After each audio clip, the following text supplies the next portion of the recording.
Hi dear students, welcome to our channel Math and Science classes. Today we are going to discuss the complete organic chemistry. I mean to say the complete NCERT organic chemistry. So in this video, we will discuss the NCERT line by line plus in text and exercise questions plus PYQ questions. But you have to focus the video very keenly. आपको video को आखिर तक देखना है तो आपके दिमाग में जो भी होगा कि इस टाइप का मटेरियल होना चाहिए, उस टाइप का मटेरियल होना चाहिए, तो सब चीज़ें आपको इस वीडियो में मिलेंगे। लेकिन वीडियो को अच्छे से देखना है, वीडियो को बार बार देखना है, क्योंकि चीज़ों को रिटेन करने के लिए, ऑर्गेनिक रिएक्शंस को रिटेन करने के लिए, नेमिक रिएक्शंस को रिटेन करने के लिए, Meta directing, para directing, ortho para directing, वो सब चीज़ें ध्यान में रख के इस वीडियो को अच्छे से देखना है। और साथ साथ पास करके जो चीज़ें हैं उनको लिखना है, क्योंकि लिखने के बगैर ये पॉसिबल नहीं है। और या तो आप ऐसे कर सकते हैं, इसका स्क्रीनशॉट लेके उसको आप PDF फाइल बना के सेव कर सकते हैं। तो इससे पहले वाले वीडियो में हमने कंप्लीट इनऑर्गेनिक केमिस्ट्री डिस्कस किया। तो अगर आपको पता नहीं है तो मैं उसका भी लिंक डिस्क्रिप्शन में दे दूंगा।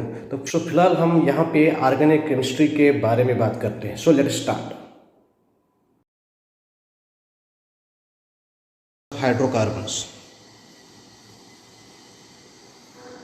तो अल्केन्स में पहले इसमें अल्केन आएगा। जनरल फार्मूला CnH2n+2 होता है। और अल्केन्स की अगर बात करेंगे, उनका बॉइलिंग पॉइंट जो होता है डायरेक्टली प्रोपोर्शनल टू मास होता है, इनवर्सली प्रोपोर्शनल टू ब्रांचिंग होता है। सॉल्युबिलिटी की अगर बात करेंगे, जो अल्केन्स होते हैं ये नॉन पोलर होते हैं नेचर में, तो ये नॉन पोलर में ही डिजॉल्व हो जाएंगे, क्योंकि आपको पता है लाइक डिजॉल्व्स लाइक। सॉल्युबिलिटी एक और पॉइंट, जितना मास बढ़ेगा तो सॉल्युबिलिटी उतना कम हो जाएगा। उसके बाद एक और पॉइंट यहाँ पे है, अगर हम अल्किल लेंगे, अल्किन का हाइड्रोजनेशन कराएंगे इन प्रेजेंस ऑफ निकल, प्लेटिनम या पैलेडियम, तो वहाँ से अल्किन बनेगा। इसको कहते हैं हाइड्रोजनेशन प्रोसेस। और ये हाइड्रोजनेशन प्रोसेस जो होता है, इसमें सिन एडिशन होता है और ये एक्सोथर्मिक होता है। इसमें एंट्रोपी लेस देन 0 और Gibbs free energy less than 0, यानी कि ये स्पॉन्टेनियस रिएक्शन होता है। उसमें आपको एक कोई रिविजन करा रहा है, इसको ज़रा ध्यान रखिएगा। तो अगर रेट ऑफ हाइड्रोजनेशन की बात करेंगे, सबसे रेट ऑफ हाइड्रोजनेशन जो है अल्काइन्स में ज़्यादा होता है, उसके बाद अल्कीन्स में। और रेट ऑफ हाइड्रोजनेशन जो है it is inversely proportional to the stability. ठीक है, तो जो कंपाउंड स्टेबल होगा उसमें रेट ऑफ हाइड्रोजनेशन क्या होगा, कम होगा।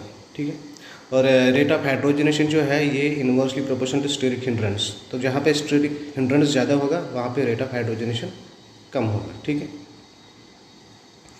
तो उसके बाद यहाँ पे भी आप इसमें एग्जांपल में हमने दिखाया है, जो अल्कीन है, अगर इसमें हाइड्रोजनेशन कराएंगे इन प्रेजेंस ऑफ निकल, प्लेटिनम, पैलेडियम, तो यहाँ पे अल्कीन बनेगा।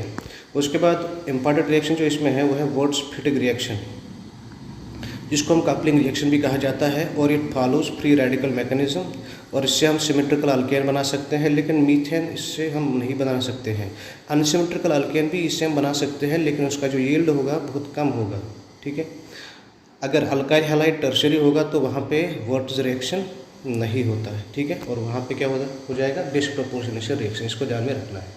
तो यहाँ पे वुर्ट्ज़ रिएक्शन में क्या लेते हैं, अल्काइल हैलाइड लेते हैं, उसको ट्रीट कराते हैं सोडियम के साथ, और वहाँ पे जो सॉल्वेंट होता है ड्राई ईथर होता है, लिसिस कराएंगे या मैग्नीशियम कार्बाइड में हाइड्रोलिसिस कराएंगे तो प्रोडक्ट क्या बनता है, कैल्शियम हाइड्रोक्साइड, मैग्नीशियम हाइड्रोक्साइड तो बनेगा। लेकिन जब भी कैल्शियम कार्बाइड का हाइड्रोलिसिस कराएंगे तो वहाँ पे एसिटिलीन बनता है, और अगर हाइड्रोलिसिस मैग्नीशियम कार्बाइड का कराएंगे तो वहाँ पे प्रोपाइन बनता है। इसको ज़रा ध्यान में रखना है। और कोल्बस इलेक्ट्रोलिसिस में क्या होता है, जो कार्बोक्सिलिक एसिड है उसमें हम ऐड करते हैं NaOH, उसके बाद इलेक्ट्रोलिसिस कराते हैं तो वहाँ पे आपको एनोड पे अल्केन बनता है और CO2, और कैथोड पे हाइड्रोजन गैस रिलीज होता है। सोडा लाइम डिकार्बोक्सिलेशन का मतलब क्या है, CO2 को बाहर निकाला। सोडा लाइम का मतलब है NaOH एंड CO। तो जब कार्बोक्सिलिक एसिड को हीट देंगे तो वहाँ पे आपको अल्केन और CO2 बाहर निकलेगी। उसके बाद अगर आपके पास कार्बोक्सिलिक एसिड होगा या एल्डिहाइड होगा या फिनॉल हो या अल्कोहल होगा या अल्काइल हैलाइड होगा, अगर सबको रिडक्शन कराएंगे in presence of red phosphorus and HI, तो वहाँ पे आपको खाली अल्केन मिलेगा। तो हैलोजिनेशन की अगर बात करेंगे, अल्केन्स में जब हैलोजिनेशन होता है तो वहाँ पे आपको अल्काइल हैलाइड और HX बाहर निकलता है, लेकिन ये होता है इन प्रेजेंस ऑफ UV लाइट। उसके बाद रिएक्टिविटी की अगर बात करेंगे, सबसे ज़्यादा जो हैलोजिनेशन की अगर बात करेंगे, फ्लोरीन में जो हैलोजिनेशन होगा वो अनकंट्रोलेबल होता है। उसके बाद क्लोरीन, उसके बाद ब्रोमीन और आयोडीन में अगर देखेंगे हैलोजिनेशन प्रोसेस बहुत स्लो होता है। तो अगर हमें हैलोजिनेशन प्रोसेस कराना है with the help of I2 तो उसमें आपको ऑक्सीडाइजिंग एजेंट का यूज़ करना है, लाइक HNO3 और HiO3। तो रिएक्टिविटी ऑफ अल्केन्स की अगर बात करेंगे तो यहाँ पे टर्शरी, उसके बाद सेकेंडरी, उसके बाद प्राइमरी आएगा, समझे। तो इस तरीके से ये हैलोजिनेशन का पार्ट, यानी कि हैलोजिनेशन जो है फॉलोज फ्री रेडिकल मैकेनिज्म। तो सबसे ज़्यादा जो हैलोजिनेशन होगा वो टर्शरी में होगा, उसके बाद सेकेंडरी, उसके बाद प्राइमरी में होगा। उसके बाद ये वाला इंपॉर्टेंट क्वेश्चन है कि अगर आपको how to find major product in chlorination, तो क्लोरिनेशन जब भी आप हैलोजिनेशन जो है क्लोरिनेशन से कराएंगे, उसमें Cl अगर होगा तो उसमें मेजर प्रोडक्ट क्या बनेगा। आपको पहले 3 चीज़ें याद रखनी है, प्राइमरी, सेकेंडरी और टर्शरी। प्राइमरी का आप रिएक्टिविटी वैल्यू 1 रखिए, 1 है, और सेकेंडरी का 3.8 है, और टर्शरी का 5 होता है। तो मेजर प्रोडक्ट को निकालने के लिए आपको क्या करना है, जितने भी हाइड्रोजन एटम्स हैं उसको मल्टीप्लाई करना है रिएक्टिविटी वैल्यू से। अगर आप यहाँ पे इस वाले कंपाउंड में देखेंगे तो CH3 CH2 CH3, इसमें एक प्राइमरी, 2 प्राइमरी है और एक सेकेंडरी है। तो जब इसमें आप हैलोजिनेशन यानी कि Cl ऐड करेंगे तो यहाँ पे 2 पॉसिबिलिटी है, या तो सेकेंडरी पे जाएगा या प्राइमरी पे जाएगा। अब मेजर और माइनर क्या होगा आपको निकालना है। अगर प्राइमरी की बात करेंगे, देखो प्राइमरी में यहाँ पे 6 हाइड्रोजन है, उसको मल्टीप्लाई करो, रिएक्टिविटी वैल्यू कितना होता है, प्राइमरी का 1 होता है, उसको मल्टीप्लाई करके आपको 6 आएगा। तो अगर सेकेंडरी की बात करेंगे तो सेकेंडरी में अगर यहाँ पे सेकेंडरी आप देखेंगे रिएक्टेंट में, तो यहाँ पे टोटल 2 हाइड्रोजन्स हैं, लेकिन अगर सेकेंडरी का रिएक्टिविटी वैल्यू देखेंगे तो 3.8 है। इसका मतलब है वैल्यू कहाँ पे ज़्यादा आ रहा है, सेकेंडरी में 7.6। तो सेकेंडरी यहाँ पे मेजर प्रोडक्ट होगा। ये क्लोरिनेशन में आपको याद रखना है। लेकिन ब्रोमिनेशन में कोई कैलकुलेशन नहीं है। ब्रोमिनेशन में सबसे बढ़िया ब्रोमिनेशन उसमें होगा जो कौन सा वाला होगा, टर्शरी, उसके बाद सेकेंडरी, उसके बाद प्राइमरी, ठीक है। उसके बाद आइसोमराइजेशन की बात करेंगे। अगर नॉर्मल हेप्टेन जो है, अगर उसमें इन प्रेजेंस ऑफ एनहाइड्रस AlCl3 जो है इसमें ऐड करते हैं तो क्या होता है, वहाँ पे 2 मिथाइल हेक्सेन बनता है और 3 मिथाइल हेक्सेन बनता है, यानी कि आइसोमर्स वहाँ पे बनते हैं।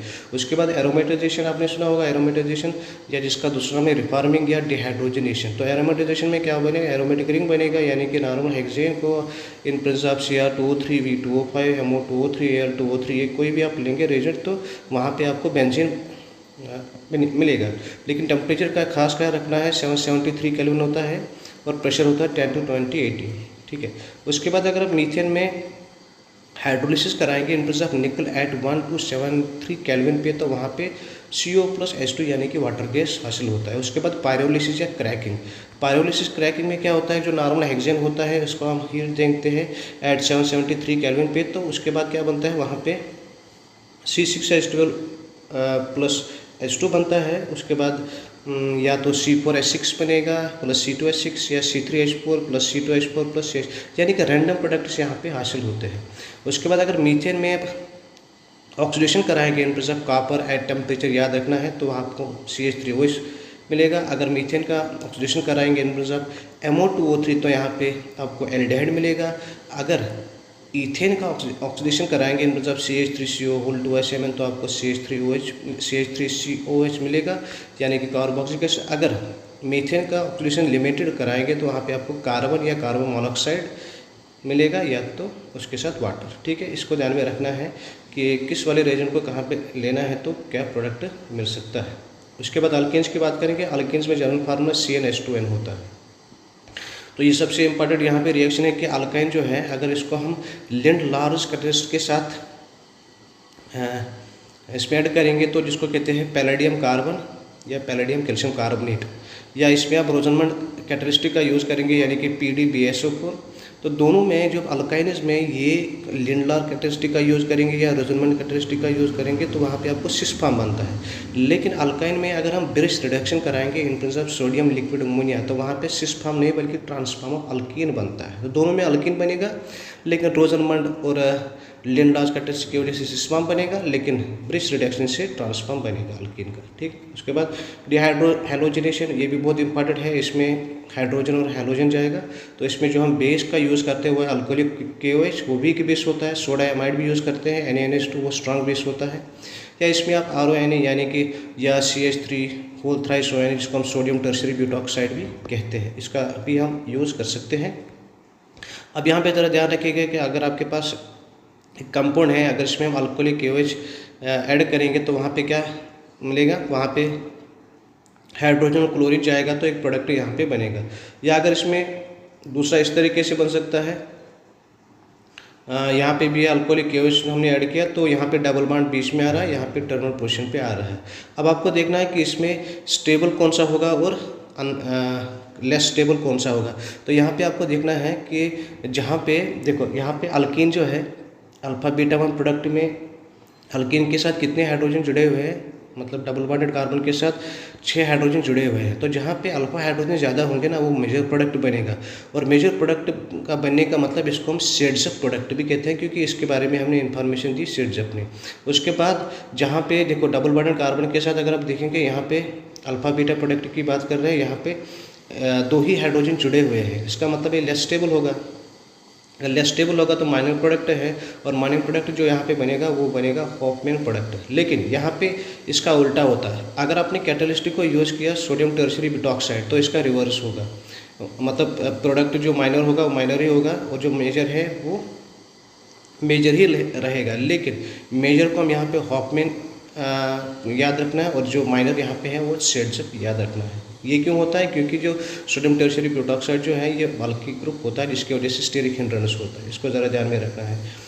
तो डिहाइड्रो हैलोजिनेशन में ट्रांजिशन स्टेट बनता है, लेकिन इंटरमीडिएट नहीं बनता है। इसमें बीटा एलिमिनेशन होता है। इसमें जो रेट ऑफ रिएक्शन है वो पहले RI आएगा, फिर RB, फिर RCl। और रेट ऑफ रिएक्शन की अगर बात करेंगे तो टर्शियरी अल्काइल हैलाइड, फिर सेकेंडरी अल्काइल हैलाइड, फिर प्राइमरी अल्काइल हैलाइड। उसके बाद डिहैलोजिनेशन की बात करेंगे, यहाँ पे रीअरेंजमेंट ऑफ कार्बोकैटायन होता है। डिहैलोजिनेशन का मतलब है Cl2 बाहर निकालेंगे तो यहाँ पे अल्किन बनेगा, लेकिन इन प्रिंसिपल जिंक अल्कोहल होता है। फिर डिहाइड्रेशन ऑफ अल्कोहल में हम कराते हैं एक रिएजेंट, जिसका नाम है कंसनट्रेटेड H2SO4 या कंसनट्रेटेड HNO3। तो डिहाइड्रेशन का मतलब है यहाँ पे वाटर बाहर निकलेगा और अल्कीन बनेगा। और डिहाइड्रेशन ऑफ अल्कोहल में याद रखना है कि यहाँ पे कार्बोकैटायन का फॉर्मेशन होता है। जब भी कार्बोकैटायन होगा तो रीअरेंजमेंट पॉसिबल होता है। और रेट ऑफ रिएक्शन यहाँ पे directly proportional to stability of carbocation होता है। इन द सेंस की डिहाइड्रेशन ऑफ अल्कोहल सबसे ज़्यादा किस में होगा, टर्शियरी में, फिर सेकेंडरी, फिर प्राइमरी में। ठीक है। और यहाँ पे जो मोस्ट स्टेबल अल्कीन बनता है, ठीक है, वो बनता है अकॉर्डिंग टू सेड्सअप प्रोडक्ट, यानी कि जिसमें अल्फा हाइड्रोजन ज़्यादा होंगे वो स्टेबल बनेगा। उसके बाद हाइड्रोजनेशन की बात करेंगे। अल्कीन में अगर हाइड्रोजनेशन आप कराएंगे इन सब निकल प्लेटिनम पैलेडियम, वहाँ पे अल्कीन बनेगा। ये तो हमने इससे पहले भी डिस्कस किया। इसमें इन एडिशन होगा delta S lesser than 0, delta S lesser than 0, delta G lesser than, यानी कि ये सुपरइम्पोजिशन रिएक्शन है। तो हैलोजिनेशन की अगर बात करेंगे अल्कीन में, इसमें order of reactivity fluorine, chlorine, bromine, iodine होगा। और लेकिन हैलोजिनेशन जो अल्कीन में होता है ये एंटी एडिशन होता है, इसमें कोई भी इंटरमीडिएट नहीं बनता है और ये इलेक्ट्रोफिलिक एडिशन रिएक्शन होता है। इस तरीके से आप इसमें याद रख सकते हैं, ये एंटी एडिशन होता है जब भी आप अल्केन्स का क्या कराएंगे, अल्केन्स का हैलोजिनेशन कराएंगे। अगर Cl2 CCl4 सॉल्वेंट हैं तो यहाँ पे एंटी एडिशन में CCl ऐड हो जाएगा। अगर Cl2 लेकिन सॉल्वेंट वाटर है तो यहाँ पे आपको OH और Cl ऐड हो जाएगा एंटी। अगर ICl है तो यहाँ पे आपको I और Cl इसमें ऐड हो जाएगा। ठीक है, इसको कहते हैं एंटी एडिशन। इसको ध्यान में रखना है, सॉल्वेंट्स को ध्यान में रखना है, कहाँ पे क्या ऐड हो जाएगा। उसके बाद एडिशन आप HX अगर इसका करेंगे तो इसको कहते हैं मार्कोनी-कॉपस रूल या मार्कोनी-कॉपस रूल एडिशन। ठीक है, तो यहाँ पे क्या होगा, जो नेगेटिव पार्ट होगा वो जुड़ेगा उस कार्बन के साथ जिसके पास हाइड्रोजन कम होंगे, और हाइड्रोजन उसके साथ जुड़ेगा जिसके पास हाइड्रोजन उस कार्बन के साथ जुड़ेगा जिसके साथ हाइड्रोजन ज़्यादा होंगे। तो रेट ऑफ रिएक्शन जो की बात करेंगे, पहले HI, HBr, HCl, HF आएगा। इंटरमीडिएट यहाँ पे कार्बोकैटायन बनता है मार्कोनी-कॉपस एडिशन में, और यहाँ पे रीअरेंजमेंट पॉसिबल होता है, क्योंकि जब भी कार्बोकैटायन की फॉर्मेशन होगा तो रीअरेंजमेंट तो होगा। उसके बाद अगर आप एडिशन ऑफ HBr कराते हैं, लेकिन प्रोक्साइड जिसको हम HOOH लिखते हैं या ROOR, तो इसका अपोजिट होगा। ठीक है। इसको हम कहते हैं पेरोक्साइड इफेक्ट भी या खराश इफेक्ट भी, इसको कहते हैं एंटी मार्कोनिक ऑक्सीडेशन भी। और ये फॉलो करता है फ्री रेडिकल मैकेनिज्म, कार्बोकैटायन का नहीं बल्कि फ्री रेडिकल मैकेनिज्म फॉलो करता है। और यहाँ पे कोई भी रीअरेंजमेंट नहीं होगी कि कार्बोकैटायन बना ही नहीं। अब ओजोनोलिसिस में आपको याद रखना है कि जब भी आपके पास अल्कीन होगा तो उसको जहाँ पे भी डबल बॉन्ड होगा उसको ब्रेक करके वहाँ पे ऑक्सीजन जोड़ना है। तो लेकिन ओजोनोलिसिस में दो टाइप्स आते हैं, एक रिडक्टिव ओजोनोलिसिस होता है जो कि होता है इन presence of oxygen ozone, and second in presence of zinc and water. लेकिन ऑक्सीडेटिव ओजोनोलिसिस जो है वहाँ पे एक पहले स्टेप में ओजोन ऐड हो जाता है, दूसरे स्टेप में वाटर। लेकिन अगर दूसरे स्टेप में जिंक और वाटर भी ऐड हो गया तो वो रिडक्टिव ओजोनोलिसिस है। तो इस पे डिफरेंस है। और ऑक्सीडेटिव ओजोनोलिसिस में आपको ये याद रखना है, जब भी एल्डिहाइड बनेगा तो उसको कन्वर्ट करना है एसिड में, लेकिन कीटोन को कुछ भी नहीं करना है। लेकिन ये सब रिडक्टिव में नहीं करना है। तो रिडक्टिव में सिंपली इस तरीके से जो डबल बॉन्ड है उसको तोड़ के वहाँ पे ऑक्सीजन जोड़ दो, यहाँ पे आपको मिलेगा एल्डिहाइड और दूसरा भी एल्डिहाइड मिलेगा, ठीक है। और ऑक्सीडेटिव ओजोनोलिसिस में पहले वही करना है, यहाँ पे भी डबल बॉन्ड जहाँ पे भी है वहाँ पे ऑक्सीजन जोड़ दो सिंपल फॉर्म में। और इसके बाद ऑक्सीडेटिव ओजोनोलिसिस में अगर कहीं पे एल्डिहाइड दिखा तो उसको एसिड बनाना है, अगर कीटोन है तो उसको ऐसे ही रखना है। यहाँ पे दोनों में एल्डिहाइड्स बने हैं तो हम इसको एसिड में कन्वर्ट करेंगे, ठीक है। नंबर ऑफ कार्बन्स बराबर रहेंगे। उसके बाद माइल्ड ऑक्सीडाइजिंग एजेंट की अगर बात करेंगे, देखो यहाँ पे आपने अल्कीन ले लिया तो अगर आप इसमें Ag2 ऐड करते हैं ऑक्सीडाइजिंग एजेंट तो यहाँ पे एंटी एडिशन होता है। अगर आप इसमें पेरोक्सी एसिड भी ऐड करेंगे तो यहाँ पे भी एंटी एडिशन होता है। और प्रोडक्ट क्या बनता है इसका ज़रा ध्यान रखना है।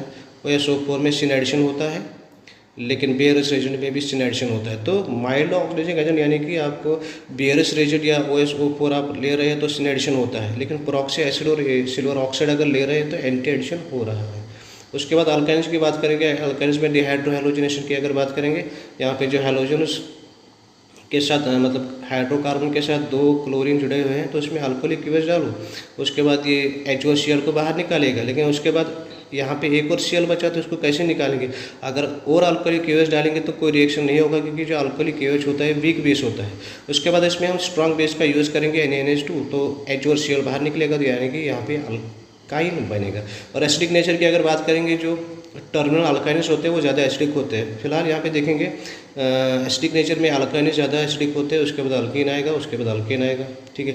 उसके बाद दूसरा मैंने पहले ही बोला कि जो टर्मिनल अल्काइन्स होते हैं वो सबसे ज़्यादा एसिडिक होते हैं, ठीक है।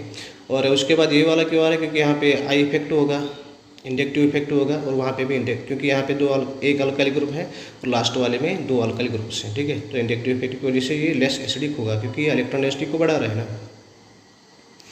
एसिडिक नेचर में यहाँ पे अल्काइन में क्यों आता है, क्योंकि इसमें Sp होता है ना।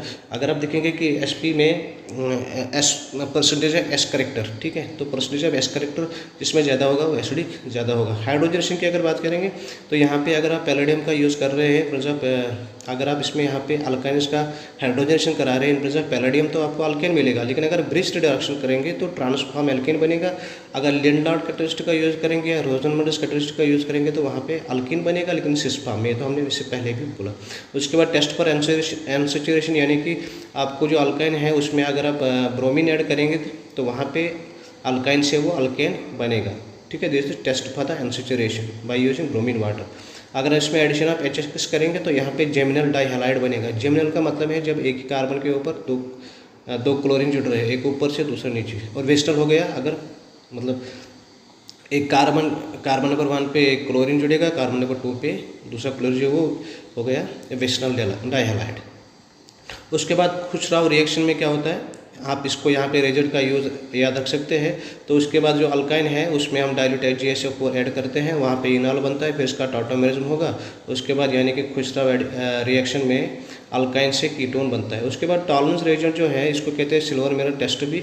ये खाली अल्काइन देते हैं, लेकिन कौन से अल्काइंस, टर्मिनल अल्काइंस। तो ये ओमोनिकल सोल्यूशन सिल्वर नाइट्रेट के साथ रिएक्ट करके पॉजिटिव टेस्ट देते हैं, यानी कि वाइट प्रेसिपिटेट वहाँ पे बनता है। और दूसरा टेस्ट है ओमोनिकल क्यूप्रस क्लोराइड टेस्ट, ये भी अल्काइंस देते हैं in terms of CO2 Cl2 plus NH4OH। तो यहाँ पे भी पॉजिटिव टेस्ट देते हैं, यानी कि रेड प्रेसिपिटेट बनता है। यानी कि अगर एसिडिक अल्काइंस की अगर बात करेंगे तो वो हमें दो टेस्ट्स प्रोवाइड करते हैं।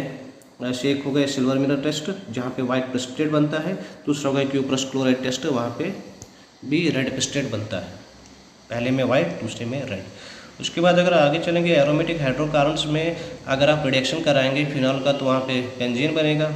अगर कार्बोनिक एसिड में सोडियम लाइम करेंगे तो वहाँ पे भी बेंजीन बनेगा। अगर साइक्लिक पॉलीमराइजेशन कराएंगे अल्काइन का through red hot iron tube तो वहाँ पे भी बेंजीन बनेगा। अगर एरोमेटिक में यानी कि बेंजीन में अगर आप ऐड करेंगे H2 तो वो डबल बॉन्ड को ख़त्म करके वहाँ पे 2 हाइड्रोजन जुड़ेगा, वो नॉन एरोमेटिक बनेगा। लेकिन ये फेवरेबल रिएक्शन नहीं है for the formation of benzene. उसके बाद अगर देखेंगे एक्टिवेटिंग ग्रुप जो होते हैं वो हमेशा आर्थो पैरा डायरेक्टिंग होते हैं और जो डीएक्टिवेटिंग ग्रुप्स होते हैं वो मेटा डायरेक्टिंग होते हैं। ठीक है, अब यहाँ पे अगर देखेंगे OH जो है ये क्या है, ये इलेक्ट्रॉन डोनेटिंग ग्रुप है, तो ये इलेक्ट्रॉन डेंसिटी बढ़ाएगा कहाँ पे, आर्थो और पैरा पोजीशन पे, यानी कि जो इलेक्ट्रोफाइल आएगा वो आर्थो पैरा पे आएगा। अगर पहले देखेंगे आपने नाइट्रेशन कराया तो नाइट्रेशन में आर्थो पैरा पे जुड़ रहा है। अब हम यूजुअली पैरा ज़्यादा ले रहे हैं ना मेजर, लेकिन यहाँ पे जो NO2 और OH जो है यहाँ पे हाइड्रोजन बॉन्डिंग होती है जिसकी वजह से मेजर बनता है और वो माइनर बनता है। अगर फिर उसके बाद यहाँ पे CH3+ आ रहा है इलेक्ट्रोफाइल तो यहाँ पे माइनर ये बनेगा, ये मेजर बनेगा क्योंकि यहाँ पे हाइड्रोजन बॉन्डिंग है नहीं। उसके बाद अगर CH3 इस तरीके से ये मेटा पोजीशन पे भी आ सकता है। ठीक है, उसके बाद हैलोजन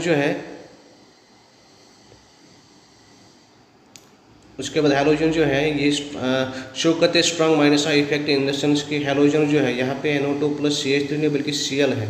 उसके बाद इस जो Cl है ये मेटा पोजीशन पे भी जा सकते हैं पहले ये आर्थो पैरा पे भी जा सकता है और मेटा पोजीशन पे भी जा सकते हैं क्योंकि ये शो करते हैं माइनस आई इफेक्ट। उसके बाद अगर आगे बढ़ेंगे तो बेंजीन के साथ अब एक्सेस Cl2 ऐड करो तो यहाँ पे बनेगा हर एक कार्बन पे Cl जुड़ेगा और बेंजीन के बदले साइक्लोहेक्सेन। ठीक है, अगर इसमें आप SO3 न्यूट्रल इलेक्ट्रोफाइल ऐड कर रहे हो तो SO3H बनेगा वहाँ पे आर्थो पोजीशन पे। अगर Cl2 इस तरीके से आर्थो पोजीशन पे, फ्रेडल-क्राफ्टस अल्काइलेशन में CH3 जुड़ेगा। फ्रेडल-क्राफ्टस अल्काइलेशन में आप CH3Cl ऐड करते हैं इन प्लेस ऑफ AlCl3 या ZnSO2, या फ्रेडल-क्राफ्टस एसिलेशन में आप CH3C डबल बॉन्ड और Cl ऐड करते हैं तो वहाँ पे आपको बनता है बेंजीन, यानी कि जिसको एस्टोफेनोन भी कहते हैं। उसके बाद एरोमेटिक कंपाउंड्स क्या होता है, ये एरोमेटिक कंपाउंड्स वो कंपाउंड्स होते हैं जिनमें क्या होता है, जो साइक्लिक होते हैं, कंजुगेशन जिनमें होगा, जो फॉलो करते होंगे हॉकल्स रूल को, यानी कि 4n+2 पाई इलेक्ट्रॉन्स को, जो नियरली प्लेनर होंगे या प्लेनर होंगे जहाँ पे n का जो नंबर होता है वो स्टार्ट होता है 0 से लेकर अप टू अनवर्ड्स। उसके बाद अगर एरोमेटिक आपको देखना है कि एरोमेटिक कौन से कंपाउंड्स होंगे जिनमें पाई इलेक्ट्रॉन का कितना होना चाहिए, या तो 2 होंगे या 6 या 10 14 18। अगर आप पहले में देखेंगे इसमें 2 पाई इलेक्ट्रॉन है तो एरोमेटिक है, दूसरे में देखेंगे इसमें 4 है लेकिन 4 यहाँ पर नंबर नहीं तो एंटी एरोमेटिक है। उसके बाद इस तरीके से आप इसको देख सकते हैं, और जो नेगेटिव है उसको भी हम 2 इलेक्ट्रॉन्स काउंट करते हैं। ठीक है, पॉजिटिव को हम काउंट नहीं करते हैं। यहाँ पे देखिए नेफ्थलीन भी एरोमेटिक है, एरोमेटिक ये भी है, और फ्यूरान होगा या पायराल होगा या पायरिडीन होगा या थायोपीन होगा। ठीक है, हेटेरोस साइक्लिक एरोमेटिक कंपाउंड जो है तो ये भी एरोमेटिक ही होते हैं। ठीक है, और उसके बाद एंटी एरोमेटिक क्या होते हैं, जो साइक्लिक होंगे, कंजुगेटेड हो गए, प्लेनर होंगे, बराबर वही होगा लेकिन यहाँ पे 4n+2 पाई इलेक्ट्रॉन नहीं बल्कि 4n पाई इलेक्ट्रॉन, यानी कि आपको n 0 से स्टार्ट नहीं करना है, 1 से स्टार्ट करना है, और यहाँ पे जो वैल्यू होगा उसका अपोजिट होएगा, यानी कि पाई इलेक्ट्रॉन का वैल्यू 4 8 12 16 20।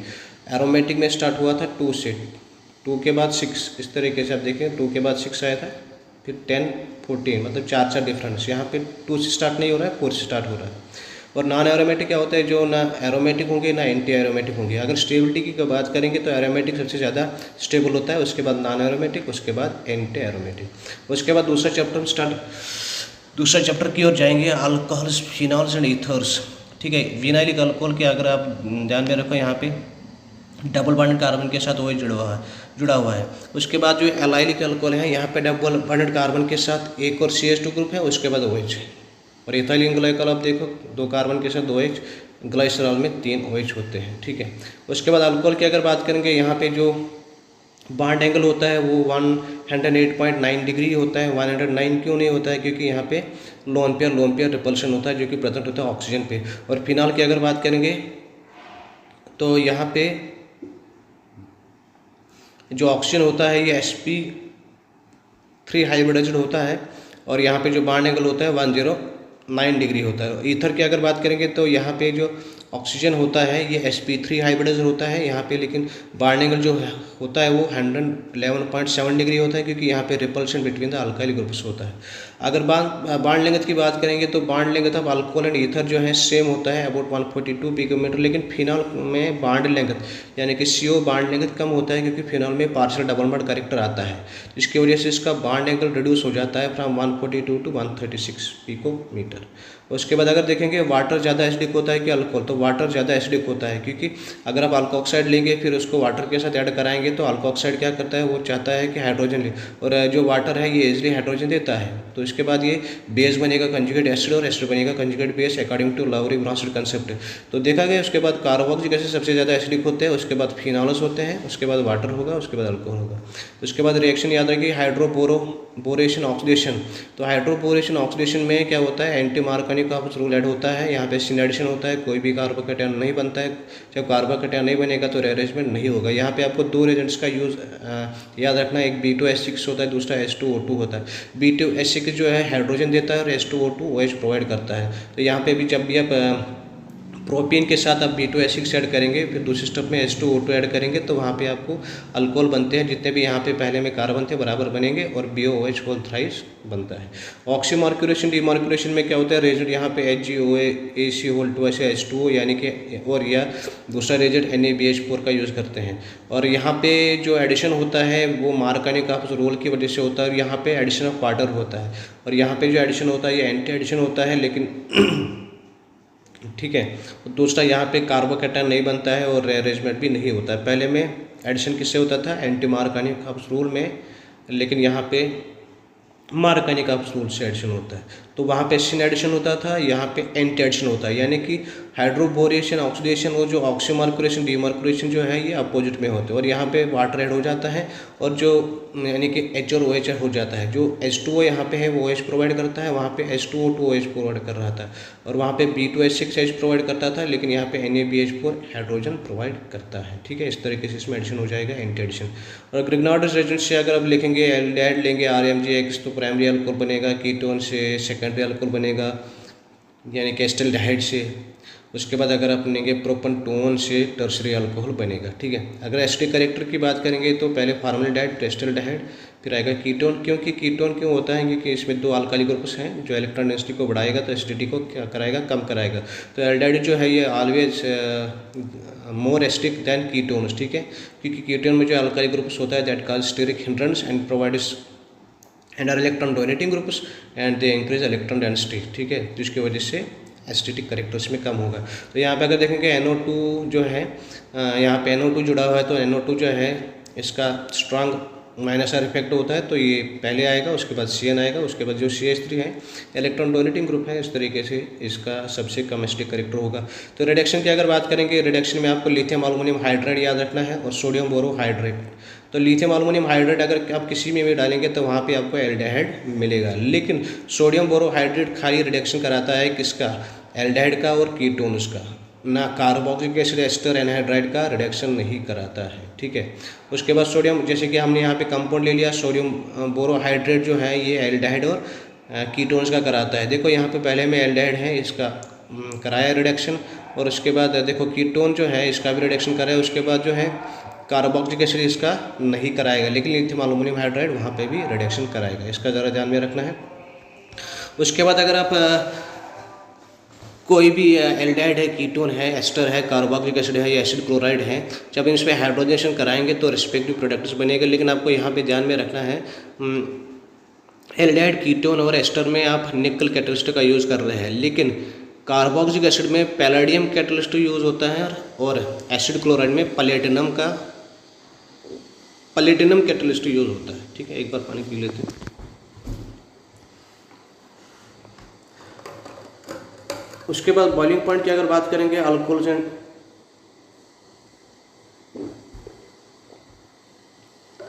अल्कोहल्स का boiling point, alcohol and phenols का बॉइलिंग पॉइंट ज़्यादा होता है हाइड्रोकार्बन से, ईथर से, हेलो अल्केन से, हेलो वेरिन से, क्योंकि इनमें इंटरमॉलिक्यूलर हाइड्रोजन बॉन्डिंग होता है। और boiling point directly proportional to mass होता है, इनवर्सली प्रोपोर्शनल टू ब्रांचिंग, ये आप पढ़ के आए हैं पहले से ही। तो एसिडिक नेचर की अगर बात करेंगे तो यहाँ पे ROH अगर Na के साथ रिएक्ट होगा, NaH के साथ रिएक्ट होगा, NaNH2 के साथ रिएक्ट होगा, तो वहाँ पे अल्कोक्साइड, सोडियम अल्कोक्साइड बनेगा और हाइड्रोजन तो रिलीज होगा। और यहाँ पे अगर देखेंगे एसिडिक करेक्टर CH3OH पहले आएगा, फिर C2H5, फिर C, क्योंकि इलेक्ट्रॉन डोनेटिंग इंडक्टिव इफेक्टिव जहाँ पे ज़्यादा होगा तो उसका एसिडिक करेक्टर कम ही होगा। यहाँ पे देखो NO2CN, इससे पहले भी हमने किया। माइनस इफेक्ट जो स्ट्रांग होता है NO2 का, उसके बाद CN का। एस्टरिफिकेशन रिएक्शन में अगर आप कार्बोक्सिलिक एसिड लेंगे या एनहाइड्राइड लेंगे या एसिड क्लोराइड लेंगे तो उनको आप ट्रीट कराएंगे अल्कोहल के साथ, वहाँ पे एस्टर बनेगा। और पहले में एस्टर और वाटर बनेगा, दूसरे में एस्टर और कार्बोक्सिलिक एसिड बनेगा, दूसरे में एस्टर और HCl बनेगा। लेकिन यहाँ पे जो क्वेश्चन आया है कि जो अगर मान लीजिए आपने कार्बोक्सिलिक एसिड को अल्कोहल के साथ रिएक्ट कराया इन प्रेजेंस ऑफ एसिड, तो यहाँ पे जो OH जो है वो हमेशा कहाँ से निकलता है, कार्बोक्सिलिक एसिड से OH हमेशा निकलता है और अल्कोहल से H निकलता है। तो इस तरीके से इसको आप ध्यान में रखेंगे। तो रेट ऑफ रिएक्शन की अगर बात करें, रेट ऑफ रिएक्शन इनमें ज़्यादा होता है, ये आप इसमें याद रख सकते हैं। इसमें +R, इसमें -R, इसमें +S। ल्यूकास रेजर टेस्ट जो है ये हम कराते हैं इन प्रेजेंस ऑफ कंसनट्रेटेड HCl और एनहाइड्रस जिंक क्लोराइड, जिसमें कैटलिस्ट जो जिंक क्लोराइड यूज़ होता है। तो ल्यूकास रेजर में हम अल्कोहल को ट्रीट कराते हैं HX के साथ, तो वहाँ पे RCl + H2 यानी कि टर्बिड बनता है। और इंटरमीडिएट यहाँ पे कार्बोकैटायन बनता है। और रेट ऑफ रिएक्शन जो होता है टर्शियरी, सेकेंडरी और प्राइमरी, क्योंकि कार्बोकैटायन का स्टेबिलिटी का ऑर्डर क्या होता है, टर्शियरी, फिर सेकेंडरी, फिर प्राइमरी। और अल्कोहल में, टर्शियरी अल्कोहल में अगर ल्यूकास रेजेंट का यूज़ करेंगे, बहुत इंपॉर्टेंट क्वेश्चन है, तो वहाँ पे टर्बिडिटी विद इन सेकंड्स बनता है। सेकेंडरी अल्कोहल में ल्यूकास रेजेंट ऐड करके टर्बिडिटी आ जाता है लेकिन विद इन 5 मिनट्स। लेकिन प्राइमरी अल्कोहल में टर्बिडिटी आता ही नहीं है रूम टेम्परेचर पे, अगर होगा आएगा तो हायर टेम्परेचर पे आएगा। उसके बाद अगर प्राइमरी अल्कोहल में ये क्वेश्चन बार बार आया है, तो इसमें अगर आप रेड हीटेड कॉपर में पासन करेंगे इसके वेपर्स, तो एल्डिहाइड बनेगा। लेकिन सेकेंडरी अल्कोहल से कीटोन बनेगा। लेकिन टर्शियरी अल्कोहल से ना एल्डिहाइड कीटोन बनेगा, यहाँ पे खाली यहाँ पे खाली अल्किन बनता है, यहाँ पे डिहाइड्रेशन होता है। ठीक है। उसके बाद डिहाइड्रेशन अगर देखेंगे, डिहाइड्रेशन 2 एजेंट्स कराते हैं, 2 एजेंट्स, एक होता है कंसनट्रेटेड H2SO4, दूसरा होता है H3PO4 यानी कि फास्फोरिक एसिड। तो कंसनट्रेटेड H2SO4 443 केल्विन पे, 443 केल्विन पे जब इसका वाटर लॉस कराएगा, डिहाइड्रेटिंग एजेंट जो है वाटर लॉस कराएंगे, तो यहाँ पे अल्किन बनेगा, दूसरे में भी अल्किन बनेगा, तो तीसरे में भी अल्किन बनेगा। लेकिन ध्यान में रखना है, सेकेंडरी और टर्शियरी अल्कोहल में हम जो डिहाइड्रेटिंग एजेंट का यूज़ करते हैं ना, वो H3PO4 है। ठीक है। टेम्परेचर सबसे कम कहाँ पे लगता है, टर्शियरी अल्कोहल्स में। तो अगर हम देखेंगे ease of dehydration of alcohol जो होता है ना, उसमें टर्शियरी पहले आएगा, फिर सेकेंडरी, फिर प्राइमरी, क्योंकि टर्शियरी तो लोअर टेम्परेचर पे बनता है। और ऑक्सीडेशन की अगर बात करेंगे, अगर आप माइल्ड ऑक्सीडाइजिंग एजेंट लेंगे या जिसको कहते हैं क्रोमिक ऑक्साइड लेंगे, या पायरिडियम क्लोरोक्रोमेट जो है, पायरिडियम क्लोरोक्रोमेट बनता है CrO3, इसमें होता है पायरिडिन होता है, HCl होता है। तो प्राइमरी अल्कोहल से आपको एल्डिहाइड ही मिलेगा माइल्ड ऑक्सीडाइजिंग एजेंट से। और अगर आपको एल्डिहाइड बनाना होगा तो उसके लिए बेस्ट जो रेजेंट है वो आप कौन सा ऑक्सीडाइजिंग एजेंट का यूज़ करेंगे, पायरिडियम क्लोरोक्रोमेट। तो इससे आपको गुड यील्ड ऑफ एल्डिहाइड मिलेगा फ्रॉम प्राइमरी अल्कोहल। अगर सेकेंडरी अल्कोहल में, अच्छा उसके बाद अगर सेकेंडरी अल्कोहल की बात करेंगे तो उसमें हम क्या करते हैं, एसिडिफाइड KMnO4 का यूज़ करते हैं। तो वहाँ पे आपको तो ये इस तरीके से था इसमें। तो प्राइमरी अल्कोहल से एल्डिहाइड बनेगा in presence of mild oxidising agent.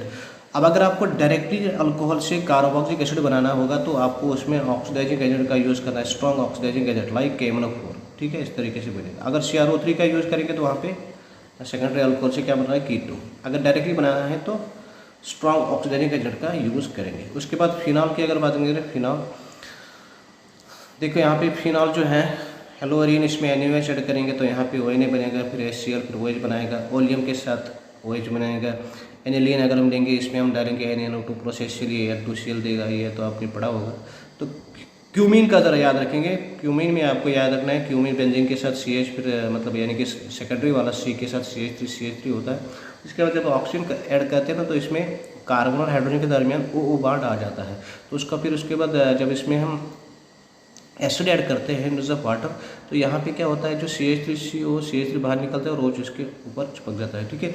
और बॉइलिंग पॉइंट ऑफ ईथर जो है कम होता है अल्कोहल एंड फिनॉल से, क्योंकि ईथर में हाइड्रोजन बॉन्डिंग होता ही नहीं है। ठीक है। ईथर सॉल्युबल होते हैं वाटर में, मतलब वो वाटर के साथ हाइड्रोजन बॉन्ड बनाता है, लेकिन खुद में उनमें हाइड्रोजन बॉन्ड नहीं होता। ठीक है। ये तो हमने यार डिस्कस किया, जो वाटर है गुड एसिड होता है देन अल्कोहल। उसके बाद फिनॉल की अगर बात करेंगे, जिसमें OH होता है, ये इलेक्ट्रॉन डोनेटिंग ग्रुप है। अगर कंसनट्रेटेड H यानी कि नाइट्रेशन कराएंगे इन सब कंसनट्रेटेड HNO3, तो वहाँ पे क्या मिलेगा, वहाँ पे आपको मिलेगा हर एक जगह पे आर्थो पैरा पे जाएगा NO2 पर, यानी इसको पिक्रिक एसिड कहते हैं। अगर डाइल्यूट HNO3 डालेंगे तो वहाँ पे आर्थो या तो आर्थो पे जाएगा, पैरा पे जाएगा, और पैरा वाला जो है मेजर होगा। इसी तरीके से अगर आपने इसमें हैलोजेशन कराया, ब्रोमीन ले लिया CS2 में, तो आर्थो और पैरा पे जाएगा, पैरा वाला मेजर होगा। लेकिन अगर आपने एक्सेस ब्रोमीन लिया है, ब्रोमीन वाटर ले लिया, तो हर एक क्वेश्चन पे ब्रोमीन आएगा, यानी कि आर्थो पे भी और पैरा पे भी। कॉल्ब्स रिएक्शन में क्या होगा, जो फिनॉल है इसमें NaOH पास ऑन करके ONA बनेगा, फिर उसके बाद CO2 ऐड करेंगे और एसिड ऐड करेंगे, तो आपको सैलिसिलिक एसिड, यानी कि कॉल्ब्स रिएक्शन में सैलिसिलिक एसिड बनेगा। तो अगर सैलिसिलिक एसिड में आप एनहाइड्राइड यूज़ करेंगे तो वहाँ पे आपको मिलेगा एस्पिरिन। एस्पिरिन जो है ये बहुत इंपॉर्टेंट है रिएक्शन है, ये पेन किलर होता है जिससे हम रिड्यूस कर सकते हैं टूथ एक को, या अगर बॉडी पेन होगा तो उसमें भी एस्पिरिन का यूज़ होता है, या मेंस्ट्रुअल पेन में भी एस्पिरिन का यूज़ होता है। और इससे जो अगर ब्लड जो है थिक होता जा रहा है तो ब्लड को थिन बनाने के लिए भी एस्पिरिन यूज़ किया जाता है, ठीक है। उसके बाद हम देखेंगे राइमर-टाइमन रिएक्शन जो है, राइमर-टाइमन रिएक्शन में जो फिनॉल होता है उसमें ऐड करते हैं क्लोरोफॉर्म प्लस NaOH, तो वहाँ पे बनेगा बेंजल क्लोराइड, ये इंटरमीडिएट इसमें होता है। फिर NaOH ऐड करके यहाँ पे बनता है सिलिसाइल्डिहाइड, NaOH फिर प्लस H+ ऐड करके यहाँ पे बनता है सिलिसाइल्डिहाइड। तो राइमर-टाइमन रिएक्शन में सिलिसाइल्डिहाइड बनता है, और जो इंटरमीडिएट होता है वो बेंजल क्लोराइड, इसको ध्यान में रखना है। और दूसरा जो इलेक्ट्रोफाइल जो राइमर-टाइमन रिएक्शन में कौन सा होता है, वो होता है CCl2, इसको भी ध्यान में रखना है, ठीक। इसको कहते हैं डाइक्लोरोकार्बिन। अगर फिनॉल में ऐड करेंगे जिंक एसिड तो वो बेंजीन बनेगा। इसके बाद जो फिनॉल से बेंजल्डिहाइड कैसे बनता है, तो फिनॉल ले लो, जिंक ऐड करो तो बेंजीन बनेगा, फिर क्लोरोफॉर्म ऐड करो तो CH3 बनेगा, फ्रेडल-क्राफ्ट अल्किलेशन इसको कहते हैं। फिर अल्कलाइन KNO को जो स्ट्रॉन्ग ऑक्सीडाइजिंग एजेंट है तो COH बनाएगा, फिर SOCl2 ऐड करो तो COCl बनेगा, फिर रोजनमल रिडक्शन कराओ या हाइड्रोजनेशन कराओ इन ऑफ पैलेडियम तो बेंजल्डिहाइड बनेगा। अगर फिनॉल से बेंजीन डाइजेनम क्लोराइड बनाना होगा क्या करेंगे, तो फिनॉल में ऐड करो जिंक टेस्ट तो बेंजीन बनेगा, फिर कंसनट्रेटेड HNO3 या कंसनट्रेटेड H2SO4 ऐड करो तो NO2 चिपकेगा आर्थो क्वेश्चन पे, फिर HCl रिडक्शन करा तो NH2 बनेगा, फिर NaNO2 प्लस HCl डालो तो N2Cl बनेगा। उसके बाद एक और यहाँ पे है ईथर। तो ईथर जो है इसका जनरल फार्मूला ROR होता है। तो जब भी आप डिहाइड्रेशन अल्कोहल का कराएंगे in presence of concentrated H2SO4 तो वहाँ पे ईथर बनेगा। लेकिन डिहाइड्रेशन अल्कोहल्स का यूजुअली क्या बनता है, अल्कीन बनता है और वाटर रिलीज होता है। लेकिन अगर टेम्परेचर का खास ख्याल रखना है, यहाँ पे आपको टेम्परेचर 418 लेना है, तब ईथर बन सकता है, तब ईथर बनेगा। उसके बाद विलियमसन सिंथेसिस में क्या होता है, यहाँ पे आप सिंपली प्राइमरी अल्कली हैलाइड को रिएक्ट कराते हैं सोडियम अल्कोक्साइड के साथ, ठीक है। टर्शियरी अल्काइल नहीं बल्कि खाली primary alkyl. Tertiary alkyl halide जो है वो अल्कीन देता है, लेकिन हमें क्या चाहिए, ईथर। तो प्राइमरी अल्काइल हैलाइड जो है हम रिएक्ट कराते हैं सोडियम अल्कोक्साइड के साथ, तो वहाँ पे आपको ईथर मिलता है। और order reactivity of hydrogen halide की अगर बात करेंगे तो पहले H आएगा, फिर HBr, फिर HCl। हैलोजिनेशन की अगर बात करेंगे, देखो हैलोजिनेशन आप ईथर में अगर कराएंगे Cl2 ऐड करेंगे मतलब डार्क, तो यहाँ पे जो एक हाइड्रोजन है एक Cl से रिप्लेस हो जाएगा, जिसको कहते हैं अल्फा मोनोक्लोरो डाइथाइल ईथर। लेकिन अगर हम एक्सेस Cl2 लेंगे यानी कि 10 टाइम्स Cl2 लेंगे इन ऑफ UV लाइट, तो हर एक हाइड्रोजन जो है रिप्लेस हो जाएगा क्लोरीन से, जिसका नाम फिर आएगा पर क्लोरो डाइथाइल ईथर। उसके बाद यहाँ पे देखिए, अगर ईथर को हम रिएक्शन कराएंगे PCl5 के साथ तो RCl बनेगा, POCl3 बाहर। अगर CO के साथ एडिशन कराएंगे BF3 in present BF3 150 degree centigrade temperature 500 atmosphere, तो यहाँ पे एस्टर बनता है। उसके बाद एक OH-CH3, ये भी इलेक्ट्रॉन डोनेटिंग ग्रुप होता है। तो एनाजॉल में अगर आप फ्रेडल-क्राफ्ट से एसिलेशन कराएंगे तो COCH3 ऐड हो जाएगा आर्थो पैरा पोजीशन पे। अगर अल्काइलेशन कराएंगे तो CH3 हो जाएगा ऐड आर्थो पैरा पोजीशन पे। लेकिन फ्रेडल-क्राफ्ट से अल्काइलेशन या एसिलेशन जो होता है ये होता है इन प्रेजेंस ऑफ एनहाइड्रस AlCl3, ठीक है, या FeCl2 या BF3। अगर आप कंसनट्रेटेड HNO3 ले रहे हैं तो आर्थो पैरा पे जाएगा, ब्रोमीन ले रहे हैं कार्बन डाइसल्फाइड में आर्थो पैरा पे जाएगा, और मेजर जो होगा वो पैरा वाला होगा। फिनॉल एक और यहाँ पे टेस्ट है बहुत इंपॉर्टेंट है। अगर फिनॉल को अगर आपने न्यूट्रल FeCl3 सोल्यूशन के साथ रिएक्ट कराया तो वहाँ पे पर्पल कलर बनता है। लेकिन अल्कोहल के साथ अगर आपने न्यूट्रल FeCl3 सोल्यूशन ऐड किया तो वहाँ पे नो कलर यानी कि कलर नहीं बनता है। तो it is a test to distinguish phenol from alcohols. उसके बाद मिथेनॉल और इथेनॉल में अगर टेस्ट कराएंगे, मिथेनॉल में अगर आप I2 और NaOH ऐड कर रहे हैं वहाँ पे कोई भी प्रेसिपिटेट नहीं बनता है। लेकिन अगर इथेनॉल के साथ I2 NaOH ऐड करेंगे वहाँ पे इसको कहते हैं आयोडोफॉर्म टेस्ट, वहाँ पे आयोडोफॉर्म बनता है। अब मिथेनॉल में क्यों नहीं बनता है? आयोडोफॉर्म टेस्ट उसमें पॉसिबल होता है जिसमें प्रेजेंट होगा CH3CHOH ग्रुप। अब मिथेनॉल में है ही नहीं, मिथेनॉल में खाली CH3OH है, लेकिन जबकि इथेनॉल में CH3CHOH ग्रुप भी है। तो इसके बाद वहाँ पे आयोडोफॉर्म यानी कि येलो प्रेसिपिटेट का बनता है। तो आयोडोफॉर्म बनेगा वहाँ पे जिसमें CH3CHOH होगा। एसिडिक नेचर अगर देखेंगे यहाँ पे फिनॉल जो है ज़्यादा एसिडिक होता है अल्कोहल से, ठीक है। उसके बाद यहाँ पे देखिए आप NO2 पैरा वाला जो अगर इलेक्ट्रॉन विड्रॉइंग ग्रुप पैरा पे है तो वो ज़्यादा स्ट्रांग होता है एज कम्पेयर टू मेटा, ठीक है। इस तरीके से याद रखना। अब यहाँ पे देखिए आप, यहाँ पे NO2 है, माइनस इफेक्ट लगेगा तो ये ज़्यादा एसिडिक होगा। अगर आपने एल्डिहाइड को एमाइन के साथ ट्रीट कराया, बहुत बार क्वेश्चन आया है, अगर आपने एल्डिहाइड को एमाइन के साथ ट्रीट कराया तो H2O को बाहर निकालो तो दोनों को जोड़ दो तो यहाँ पे बनेगा एक बेस को कहते हैं चिप्स बेस। उसके बाद देखो एस्टोफिनोल जो है ये भी येलो प्रेसिपिटेट देता है, यानी कि आयोडोफॉर्म टेस्ट ये देता है क्योंकि इसके पास भी CH3COH ग्रुप है। उसके बाद एक और चैप्टर है एमाइन्स। एमाइन्स की अगर बात करेंगे, यहाँ पे नाइट्रोजन जो है sp3 हाइब्रिडाइज्ड होता है। और उसके बाद अगर बात करेंगे इसमें पायरामिडल ज्योमेट्री होता है, इसका बॉन्ड एंगल जो होता है यानी कि बॉन्ड एंगल आप ट्राइमेथाइल एमाइन अगर लेंगे तो 108 डिग्री होता है। और CH3NO2 लेंगे तो इसका हाइड्रोजनेशन कराएंगे जैसे पैलेडियम या जो सॉल्वेंट होता है इथेनॉल, तो वहाँ पे एमाइन बनेगा। और इसी तरीके से आप यहाँ पे रिएक्शन देख सकते हैं डिफरेंट चीज़ें में क्या बनता है। और उसके बाद गैब्रियल थैलामाइड सिंथेसिस में क्या होता है, जो थैलामाइड है उसको हम KOH के साथ ट्रीट कराते हैं, फिर पोटेशियम साल्ट बनता है, फिर अल्काइल हैलाइड के साथ ट्रीट कराते हैं, फिर एमाइन बनता है। इस तरीके से आप देख सकते हैं। तो पहले रिएक्शन में क्या होगा, पहले रिएक्शन में H2O भागेगा तो NK, उसके बाद RX, उसके बाद KX भागेगा तो N आएगा, NR आएगा, फिर NaOH ऐड करेंगे तो यहाँ पे O के साथ ONH जुड़ेगा, फिर वो जो RNH2 है बाहर जाएगा। और हॉफमैन ब्रोमाइड डिग्रेडेशन रिएक्शन में क्या होगा, ये तो नाम से ही पता चलता है, एमाइड का डिग्रेडेशन होता है। एमाइड का डिग्रेडेशन कैसे हो जाएगा, जब इसमें हम ऐड करते हैं हॉफमैन ब्रोमाइड, ब्रोमाइड का मतलब ब्रोमीन लेना है, ठीक है। उसके बाद इसके साथ NaOH ऐड करना है तो वहाँ पे अब एमाइन बनेगा। अमोनोलिसिस में क्या होता है, एडिशन ऑफ अमोनिया होगा और यहाँ पे क्लीवेज ऑफ C एक्सपांड होता है। और कौन क्लीवेज ऑफ C बाइंड कराता है, अमोनिया कराता है। यानी कि अगर आप प्राइमरी एमाइन लेंगे उसमें अल्काइल हैलाइड ऐड करेंगे तो R2NH बनेगा, HX बाहर निकलेगा, फिर RX ऐड करेंगे तो R3N बनेगा, RX ऐड करेंगे तो R4NX में, जिसको कहते हैं क्वाटरनरी अमोनियम साल्ट। और लोअर एलिफेटिक एमाइन जो होते हैं वो सॉल्युबल होते हैं वाटर में, ठीक है। और बॉइलिंग पॉइंट जो होता है प्राइमरी सेकेंडरी, सबसे ज़्यादा प्राइमरी का होता है, उसके बाद सेकेंडरी का, उसके बाद टर्शियरी का होता है, ठीक है। क्योंकि ब्रांचिंग से क्या होगा, बॉइलिंग पॉइंट कम हो जाता है। और हायर एलिफेटिक एमाइन जो होते हैं वो इनसॉल्युबल होते हैं वाटर में, क्योंकि जितना साइज बढ़ेगा हाइड्रोफोबिक पार्ट बढ़ेगा तो वो ऑर्गेनिक सॉल्वेंट्स में भी प्रेफर करेंगे डिसॉल्व होना। उसके बाद बेसिक कैरेक्टर ऑफ एमाइन्स बहुत इंपॉर्टेंट है। एलिफेटिक एमाइन जो है ये स्ट्रॉन्गर बेसिस होते हैं अमोनिया से, क्योंकि इनमें होता है हाई इफेक्ट। और बेसिक ऑर्डर गैसेस फेज में तो ऐसे चलेगा, टर्शियरी, फिर सेकेंडरी, फिर प्राइमरी, फिर अमोनिया। लेकिन एक्वस सोल्यूशन में थोड़ा ऑर्डर याद रखना है। अगर अल्काइल ग्रुप CH3 ग्रुप है तो बेसिसिटी करेक्टर जो आएगा, फिर आएगा सेकेंडरी, उसके बाद प्राइमरी, उसके बाद टर्शियरी, उसके बाद अमोनिया। लेकिन अगर अल्काइल ग्रुप C2H5 ग्रुप है तो थोड़ा चेंज करना है, सेकेंडरी के बाद प्राइमरी नहीं बल्कि टर्शियरी लिखना है, फिर प्राइमरी, फिर अमोनिया।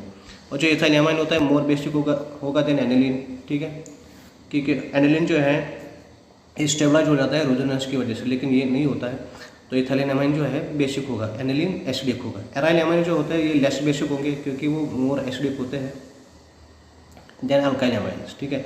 और बेसिक करेक्टर जो है इलेक्ट्रॉन डोनेटिंग ग्रुप से अगर अटैच्ड है तो बेसिक करेक्टर बढ़ेगा, अगर इलेक्ट्रॉन विड्रॉइंग ग्रुप से अटैच्ड है तो बेसिक करेक्टर घटेगा। इलेक्ट्रॉन डोनेटिंग ग्रुप पे आप याद रख सकते हैं CH3 अगर होगा या वो CH3 होगा या NH2 होगा, इलेक्ट्रॉन डोनेटिंग ग्रुप है, ये बेसिक करेक्टर को बढ़ाएंगे। और इलेक्ट्रॉन विड्रॉइंग ग्रुप है बेसिक करेक्टर को कम करेंगे, यानी कि अगर आपने देखा NO2 CN या हेलोजन होगा। उसके बाद टर्शियरी एमाइन जो है इनमें रिप्लेसेबल हाइड्रोजन एटम नहीं होता है, इसलिए इनमें एसाइलेशन नहीं होता। टर्शियरी एमाइन में एसाइलेशन नहीं होता है। और खाली एलिफेटिक और एरोमेटिक एमाइन जो है ये एक रिएक्शन देती है जिसको बोलते हैं कार्बाइल एमाइन रिएक्शन। तो कार्बाइल एमाइन रिएक्शन खाली एलिफेटिक और एरोमेटिक प्राइमरी एमाइन्स में होता है, लेकिन सेकेंडरी टर्शियरी में नहीं होता है। और कार्बाइल एमाइन रिएक्शन में क्या बनता है, कार्बाइल बनता है, कार्बल एमाइन बनता है या आइसोसाइनाइड बनता है, यानी कि CH3NC बनता है। और किससे बनता है, इसमें हम ऐड करते हैं chloroform plus KOH, carpal amine, C for carbon, C for chloro. उसके बाद इसमें KOH ऐड करना है तो आइसोसाइनाइड बनेगा या कार्बल एमाइन्स को कहते हैं, इसका फाउल स्मेल या फाउल ऑर्डर होता है। उसके बाद अगर हम प्राइमरी एमाइन को नाइट्रस एसिड के साथ रिएक्ट कराएंगे NaNO2 प्लस HCl तो इस तरीके से कंपाउंड्स बनेंगे। और सेकेंडरी टर्शियरी में थोड़े डिफरेंट कंपाउंड्स बनते हैं। और हिंडसबर्ग रिएजेंट से भी आप सेपरेट कर सकते हैं प्राइमरी सेकेंडरी और टर्शियरी एमाइन्स को, ठीक है। और प्राइमरी सेकेंडरी एमाइन जो सल्फोन एमाइन्स बनाता है, लेकिन टर्शियरी एमाइन्स तो बनाता ही नहीं है। किसके साथ, बेंजीन सल्फोनाइल क्लोराइड के साथ।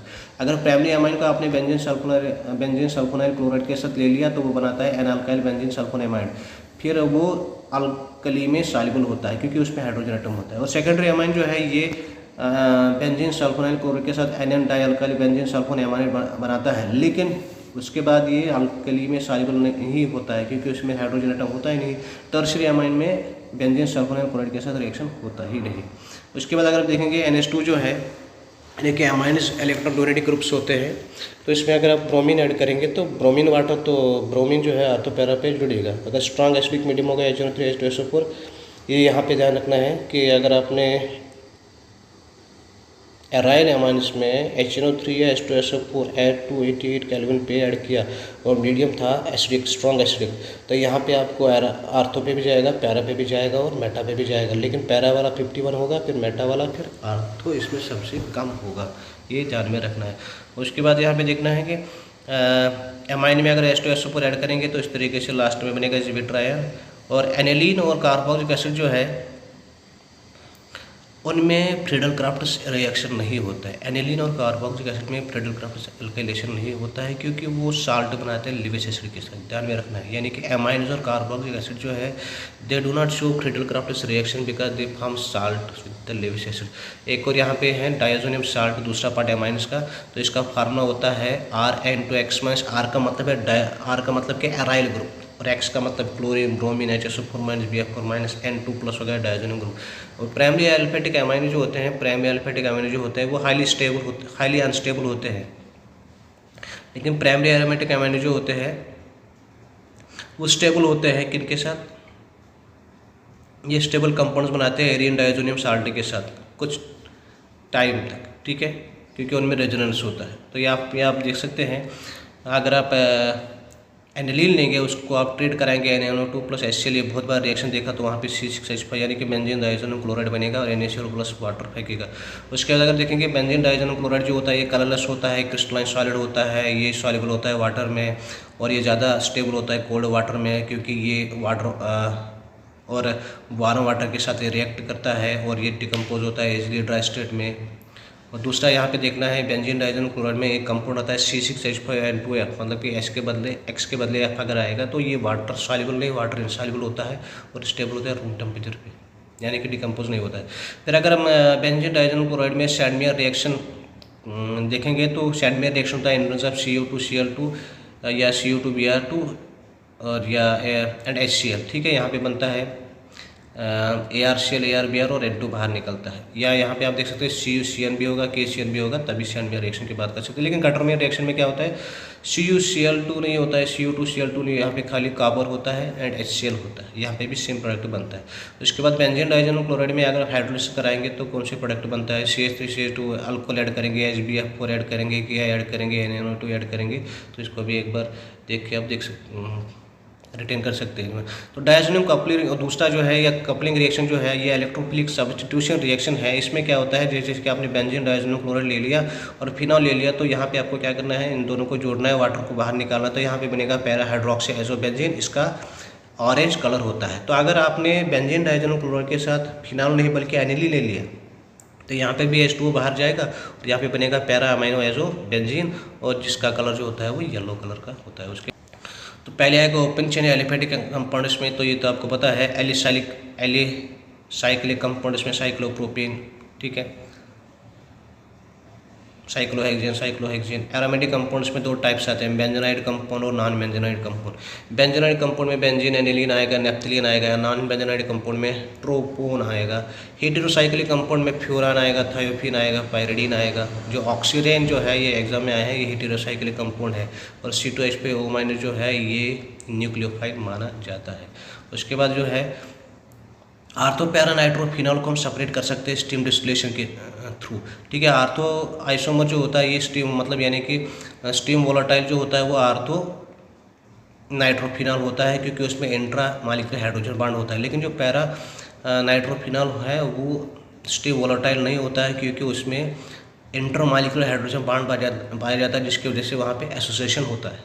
तो स्टीम पहले वोलेटाइल कौन होता है, तो इसमें आंसर आएगा आर्थो पैरा नाइट्रोफिनॉल, ठीक है। उसके बाद अगर पायरोल की बात करेंगे, एरोमेटिक हेटेरोसाइक्लिक क्यों होता है, तो उसके बाद वॉलर जो है, वॉलर ने क्या किया, इसने सिंथेसिस किया यूरिया, किससे यूरिया बनाया, एक इनऑर्गेनिक कंपाउंड जिसका नाम है अमोनियम साइनेट। तो फ्रेडरिक वॉलर ने क्या किया, एक लेबॉरेटरी में यूरिया को बनाया, किससे बनाया, एक इनऑर्गेनिक कंपाउंड से जिसका नाम है अमोनियम साइनेट। उसके बाद कीटो इन और टॉटोमेरिज्म जो है वो शो करते हैं कार्बोनिक कंपाउंड्स, क्योंकि उनके पास अल्फा हाइड्रोजन होता है। उसके बाद है खिजदहल्स मेथड जो है, इससे हम it is used for the estimation of nitrogen in aniline. तो एनिलीन में हम निकाल सकते हैं नाइट्रोजन की परसेंटेज, लेकिन अगर not in nitro azo and compounds, अगर कोई नाइट्रो कंपाउंड है या एजो कंपाउंड है, ठीक है, मतलब बेंजीन के साथ नाइट्रोजन जुड़ा हुआ है या एजो कंपाउंड जुड़ा हुआ है, तो उनमें ये पॉसिबल नहीं होता है। लेकिन नाइट्रो बेंजीन, पायरिडिन, एजो बेंजीन में आप खिजदहल्स मेथड से एस्टिमेशन ऑफ नाइट्रोजन नहीं करा सकते, खाली एनिलीन में करा सकते, नाइट्रो बेंजीन, पायरिडिन और एजो बेंजीन में नहीं करा सकते, खाली एनिलीन में करा सकते। उसके बाद इलेक्ट्रॉनिक इफेक्ट की अगर बात करेंगे तो इसमें आएगा इंडक्टिव, रेजोनेंस, हाइपर कंजुगेशन, और ये तीनों के तीनों परमानेंट होता है। लेकिन इसमें एक और इफेक्ट भी होता है इलेक्ट्रोमेरिक, और वो टेम्परेरी इफेक्ट होता है। अगर देखेंगे सबसे स्ट्रॉन्ग इफेक्ट कौन सा होता है, वो रेजोनेंस इफेक्ट होता है। उसके बाद हाइपर कंजुगेशन इफेक्ट, सबसे वीकेस्ट जो होता है इंडक्टिव इफेक्ट। इलेक्ट्रोमेरिक तो सबसे कम ही होता है, वो तो पता ही है।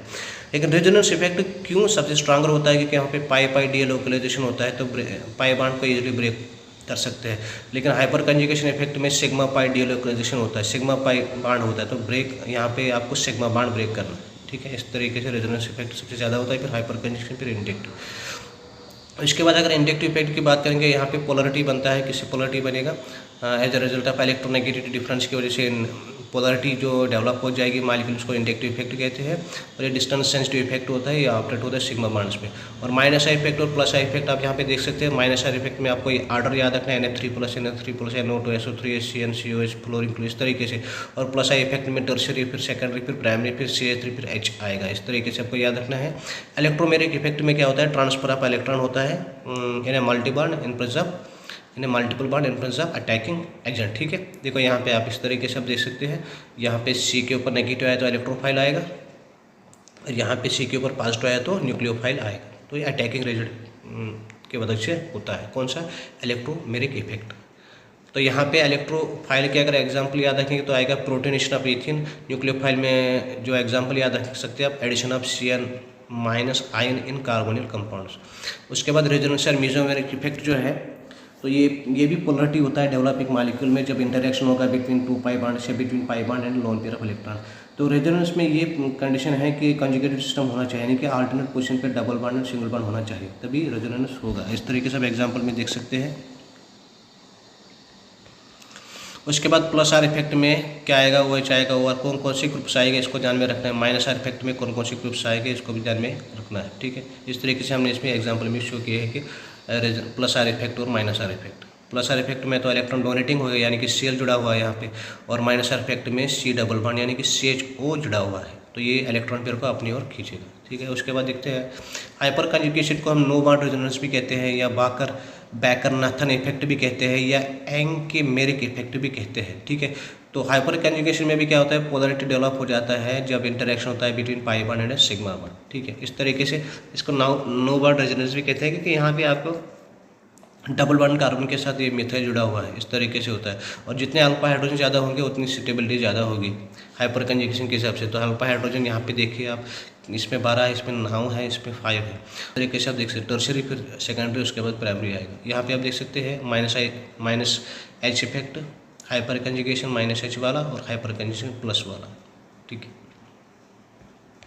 उसके बाद रिएक्शन इंटरमीडिएट की बात करेंगे। रिएक्शन इंटरमीडिएट्स वो स्पीशीज़ होते हैं जो बनते हैं ड्यूरिंग रिएक्शन, लेकिन जब रिएक्शन कंप्लीट हो जाते हैं, उससे रिएक्शन जब कंप्लीट होने को आते हैं तो उससे पहले ये ख़त्म हो जाते हैं। तो कार्बोकैटायन की बात करेंगे। कार्बोकैटायन में वैकेंट p ऑर्बिटल होता है, इसमें 3 सिग्मा बॉन्ड होते हैं, पाई बॉन्ड कोई भी नहीं होता, लोन पेयर 0 होते हैं, 6 इलेक्ट्रॉन होते हैं, इलेक्ट्रॉन डेफिसिट होगा, इलेक्ट्रोफाइल होगा, ट्राइगोनल प्लेनर ज्योमेट्री है, sp2 हाइब्रिडाइज्ड होता है, स्टेबिलिटी होगा। टर्शियरी, सेकेंडरी, प्राइमरी इसको याद रखना है, ABC, C for cation, C third position पे आता है, इसका मतलब पहले टर्शियरी फिर सेकेंडरी पे। कार्बेनियम की बात करेंगे तो यहाँ पे 3 सिग्मा बॉन्ड, पाई बॉन्ड कोई भी नहीं, लोन पेयर 1 होता है, पेयर इलेक्ट्रॉन 0 कोई भी नहीं होता, डायमैग्नेट, ट्राइगोनल, पिरामिडल, नेगेटिव चार्ज इसका होता है, टोटल इलेक्ट्रॉन 8 आते हैं, इलेक्ट्रॉन रिच होता है, न्यूक्लियोफाइल होता है, sp3 हाइब्रिडाइज्ड, और ये एक्ट करता है लेविस बेस। और इसका ऑर्डर क्या आएगा, प्राइमरी, सेकेंडरी, टर्शियरी, ABC यानी कि एनायन ये होगा एनायन, तो ये पहले आता है तो पहले प्राइमरी होगा, फिर सेकेंडरी, फिर टर्शियरी। फ्री रेडिकल में क्या होता है, फ्री रेडिकल आप देख सकते हैं यहाँ पे एक इलेक्ट्रॉन होता है स्ट्रक्चर की मदद से 3 सिग्मा बॉन्ड 1 पेयर कोई पाई बॉन्ड 0 अनपेड इलेक्ट्रॉन एक आउटर मॉशल में, साथ ही octet incomplete electron deficient electrophile Lewis acid sp2 hybridized trigonal planar. और जो कार्बोकैटायन की जो स्टेबिलिटी का आर्डर है वही फ्री रेडिकल का भी है।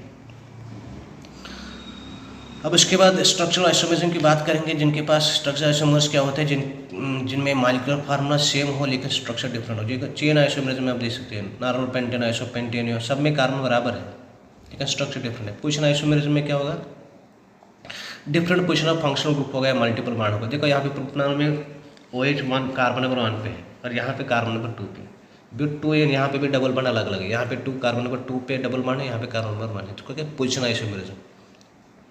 फंक्शनल ग्रुप आइसोमरिज्म में डिफरेंट फंक्शनल ग्रुप से, देखिए यहाँ पे प्रोपेनॉल है, यहाँ पे प्रोपेनॉल है, लेकिन मॉलिक्यूलर फार्मूला सेम हो। मेटामरिज्म में क्या होता है, यहाँ पे क्या होता है, isomers different structure due to difference distribution. जो कार्बन एटम जो होते हैं वो डिफरेंट होते हैं, मतलब अगर आपने यहाँ पे ईथर ले लिया, एक साइड से CH2 2 कार्बन, दूसरी साइड से भी 2 कार्बन, लेकिन यहाँ पे क्या है, एक साइड से 3 कार्बन, दूसरी साइड से 1 ही कार्बन। तो जब distribution of carbon atom around the functional group different हो तो उसको वहाँ पे होता है कौन सा आइसोमरिज्म, मेटामरिज्म। उसके बाद एक और चैप्टर हेलो अल्केन और हेलो अरीन्स। तो यहाँ पे रिएक्शन देख सकते हैं, मीथेन के साथ Cl2 ऐड होकर यहाँ पे इस तरीके से बनाता है। इसमें मैं आपको इंपॉर्टेंट रिएक्शन बताऊँ, हुन्स डीकर रिएक्शन में क्या होता है, जो यहाँ पे silver estate silver salt of carboxylic acid जो है वो ब्रोमीन के साथ रिएक्ट करके अल्काइल हैलाइड बनाता है।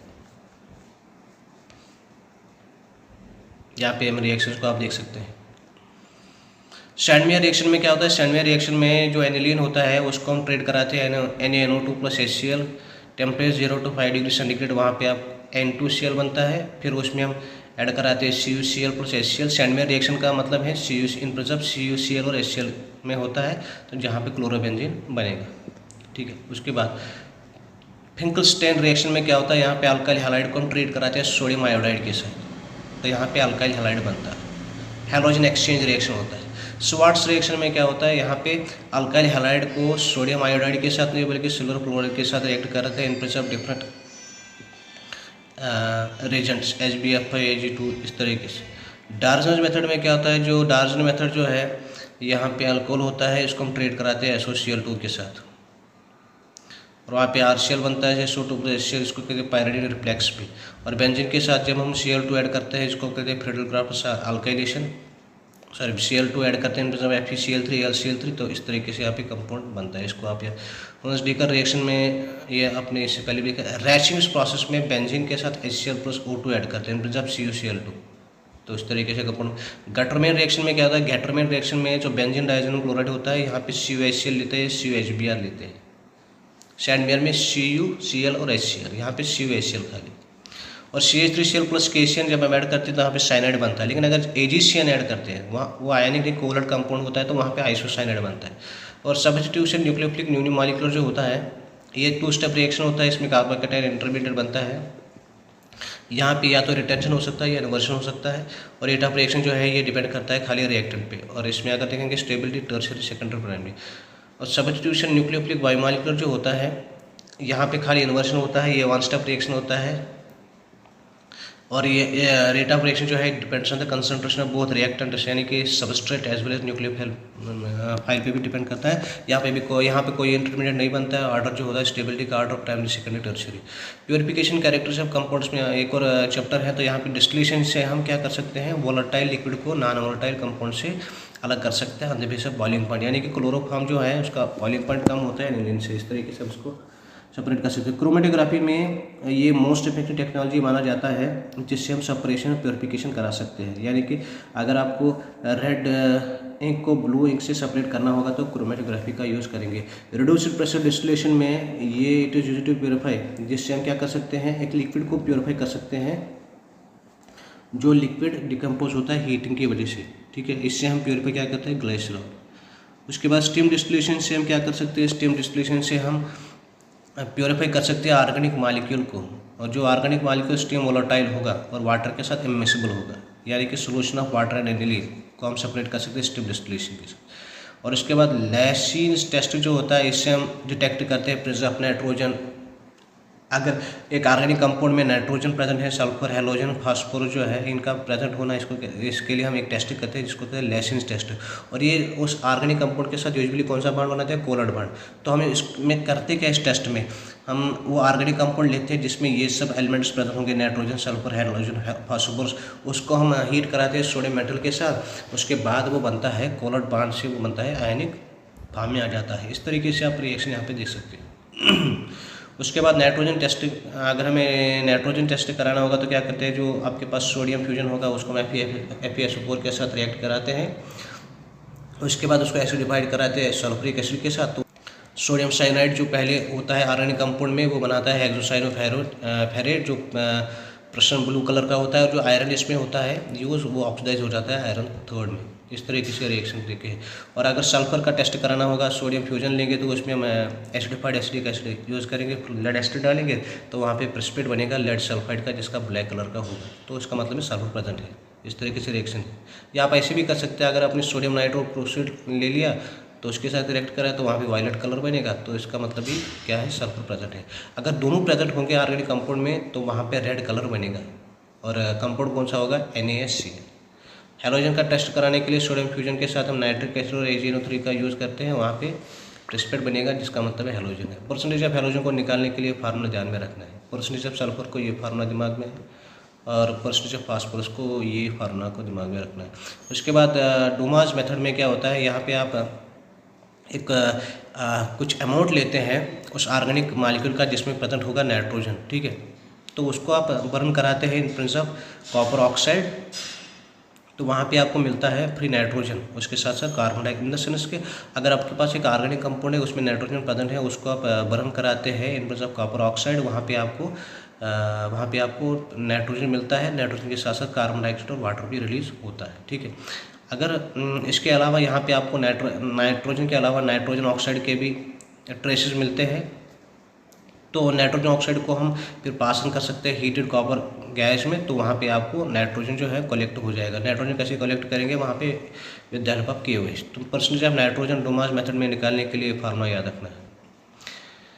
उसके बाद है खिजल-दहलीज मेथड जो है, इसमें क्या होता है, अगर आपके पास एक ऑर्गेनिक कंपाउंड है उसमें नाइट्रोजन प्रेजेंट है तो उसमें आप ऐड करेंगे कंसनट्रेटेड सल्फ्यूरिक एसिड, ठीक है, तो उसकी वजह से जो नाइट्रोजन उसमें प्रेजेंट होगा वो कन्वर्ट हो जाता है अमोनियम सल्फेट में, ठीक है। उसके बाद उसको हम डिस्टिलेशन कराते हैं इन प्रेजेंस ऑफ NaOH, तो उसके बाद वहाँ पे बनता है NH3, ठीक है। जो NH3 बनता है उसको हम डालते हैं नोन वॉल्यूम ऑफ H2SO4, जिसकी वजह से हम अमोनिया को कैलकुलेट कर सकते हैं। इसका ध्यान में रखना है। परसेंटेज ऑफ नाइट्रोजन खिजल-दहलीज मेथड से हम निकाल सकते हैं, ठीक है। तो नाइट्रोजन की परसेंटेज डूमास मेथड से भी निकाल सकते हैं, खिजल-दहलीज मेथड से भी निकाल सकते हैं, लेकिन फार्मूला अलग अलग। उसके बाद एस्टिमेशन ऑफ हैलोजन अगर निकालना है तो उसके लिए आप कैरिस मेथड का यूज़ करना होगा। हैलोजन को निकालने के लिए ऑर्गेनिक कंपाउंड जो आपके पास होगा उसमें आप ह्यूमिक नाइट्रिक एसिड डालेंगे और सिल्वर नाइट्रेट डालेंगे, तो वहाँ पे जो कार्बन और हाइड्रोजन होगा, कार्बन कन्वर्ट हो जाएगा कार्बन डाइऑक्साइड में और हाइड्रोजन वाटर में कन्वर्ट हो जाएगा, ठीक है। और जो हैलोजन होगा वो कन्वर्ट हो जाएगा AgX में, और AgX को फिल्ट्रेट करेंगे, वॉश करेंगे, ड्राई करेंगे, बेक करेंगे। इस तरीके से आप हैलोजन को निकाल सकते हैं। एस्टिमेशन सल्फर में क्या करना है, ऑर्गेनिक कंपाउंड को लेना है, नाइट्रिक एसिड डालना है फ्यूमिक वाला या सोडियम परऑक्साइड डालना है, तो वहाँ पे जो सल्फर है वो ऑक्सीडाइज हो जाएगा सल्फ्यूरिक एसिड में, और वहाँ पे प्रेसिपिटेट बनेगा BaSO4 का, जब हम उसमें ऐड करेंगे BaCl2, ठीक है। उसके बाद जो प्रेसिपिटेट बनेगा उसको हम फिल्टर करेंगे, वॉश करेंगे, ड्राई करेंगे, बेक करेंगे। अब फास्फोरस को निकालने के लिए कंपाउंड में आप ऐड करो नाइट्रिक एसिड, तो फास्फोरस जो उसमें होगा वो कन्वर्ट हो जाएगा फास्फोरिक एसिड में, और जो फास्फोरस होगा वो प्रेसिपिटेट हो जाएगा किसके फॉर्म में, अमोनियम फास्फोमॉलिब्डेट। वो कैसे प्रेसिपिटेट हो जाएगा, फिर उसमें हमें लास्ट में ऐड करना है अमोनिया, ठीक है। इस तरीके से आप इसको देख सकते हैं। उसके बाद नाइट्रिक एसिड जो अगर हम ऐड करेंगे सोडियम ऐड करते हैं सोडियम एक्सट्रैक्ट में before adding AgNO3 for testing halogen. ये क्यों हम करते हैं, क्योंकि इससे क्या होता है, जो नाइट्रिक एसिड है NaCN को HCN में कन्वर्ट करता है, NO2S को H2S में कन्वर्ट करता है, उसके बाद ये गैस एक्सपेल हो जाते हैं। और अगर कैम्फर और CaSO4 को सेपरेट करना होगा तो वो हम सब्लिमेशन से कराते हैं, और कैम्फर सब्लिमाई होता है, लेकिन CaSO4 में कुछ नहीं होता है। और कार्बन टेट्राक्लोराइड प्लस AgNO3 का अगर हम रिएक्शन कराएंगे तो वहाँ पे कोई भी प्रेसिपिटेट नहीं बनेगा AgCl का, क्योंकि जो कार्बन है, जो क्लोरीन एटम है, ये कार्बन के साथ कोवलेंटली बॉन्डेड है, ठीक है। उसके बाद KOH जो है इससे हम ऑब्जर्व कर सकते हैं किसको, CO2 गैस को, क्योंकि CO2 एसिडिक होता है, KOH बेसिक होता है, यहाँ पे रिएक्शन होकर K2CO3 बनता है। तो फ्रैक्शनल डिस्टिलेशन से आप सेपरेट कर सकते हैं एसीटोन और मिथेनॉल को, क्योंकि एसीटोन का बॉइलिंग पॉइंट 56 होता है, मिथेनॉल का 65 होता है। तो fractional distillation used to separate the two volatile liquids. और मैलिक एसिड और फ्यूमेरिक एसिड को हम ये माने जाते हैं ज्योमेट्रिकल आइसोमर्स। तो अगर आपको ऑप्टिकल आइसोमर्स निकालने हैं तो आपको फार्मूला याद रखना है 2⁻n। n का मतलब है number of chiral atoms, n का मतलब है नंबर ऑफ कायरल एटम्स।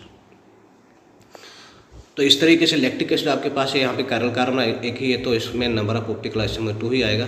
तो पेपर क्रोमेटोग्राफी है, ये एग्जांपल है किसका, पार्टीशन क्रोमेटोग्राफी का, इसका ध्यान में रखना है।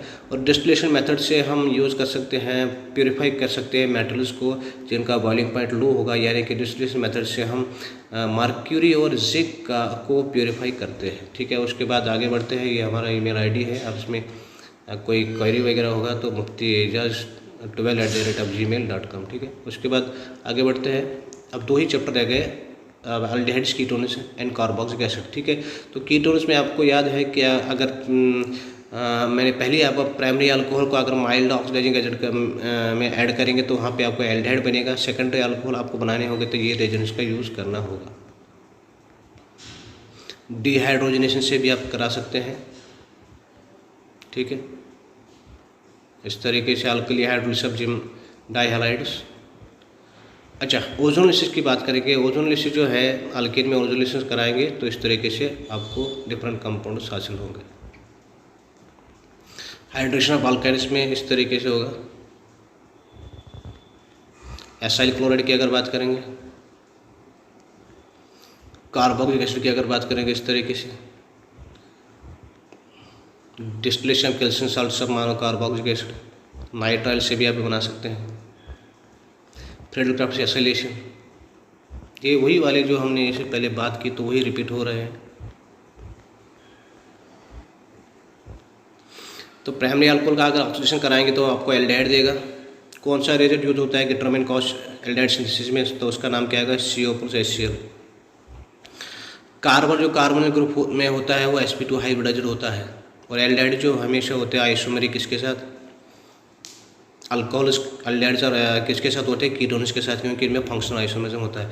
तो रोजनमनस रिडक्शन में जो BSO4 होता है रेजेंट, तो उसके साथ एक कैटलिस्ट भी होता है जिसको कहते हैं पैलेडियम। और वो जो कैटलिस्ट होता है वो एक्चुअल में क्या होता है, कैटालिटिक पॉइजन भी इसको कहा जाता है। Rate of exchange of oxygen with water, इस तरीके से याद रखना है। एल्डिहाइड जो होते हैं इंसॉल्युबल वाटर होते हैं। कौन सा एल्डिहाइड इंसॉल्युबल होता है वाटर में, उसका नाम है हेप्टेनॉल। अगर कैल्शियम एस्टेट और कैल्शियम फार्मेट को हीट कराएंगे तो वहाँ पे क्या बनेगा, हाइड्रोलिसिस ऑफ बेंजल क्लोराइड जो है वो आपको बेंजल्डिहाइड देगा।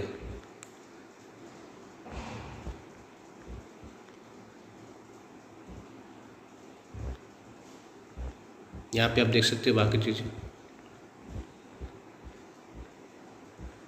ये कुछ क्वेश्चंस भी हैं।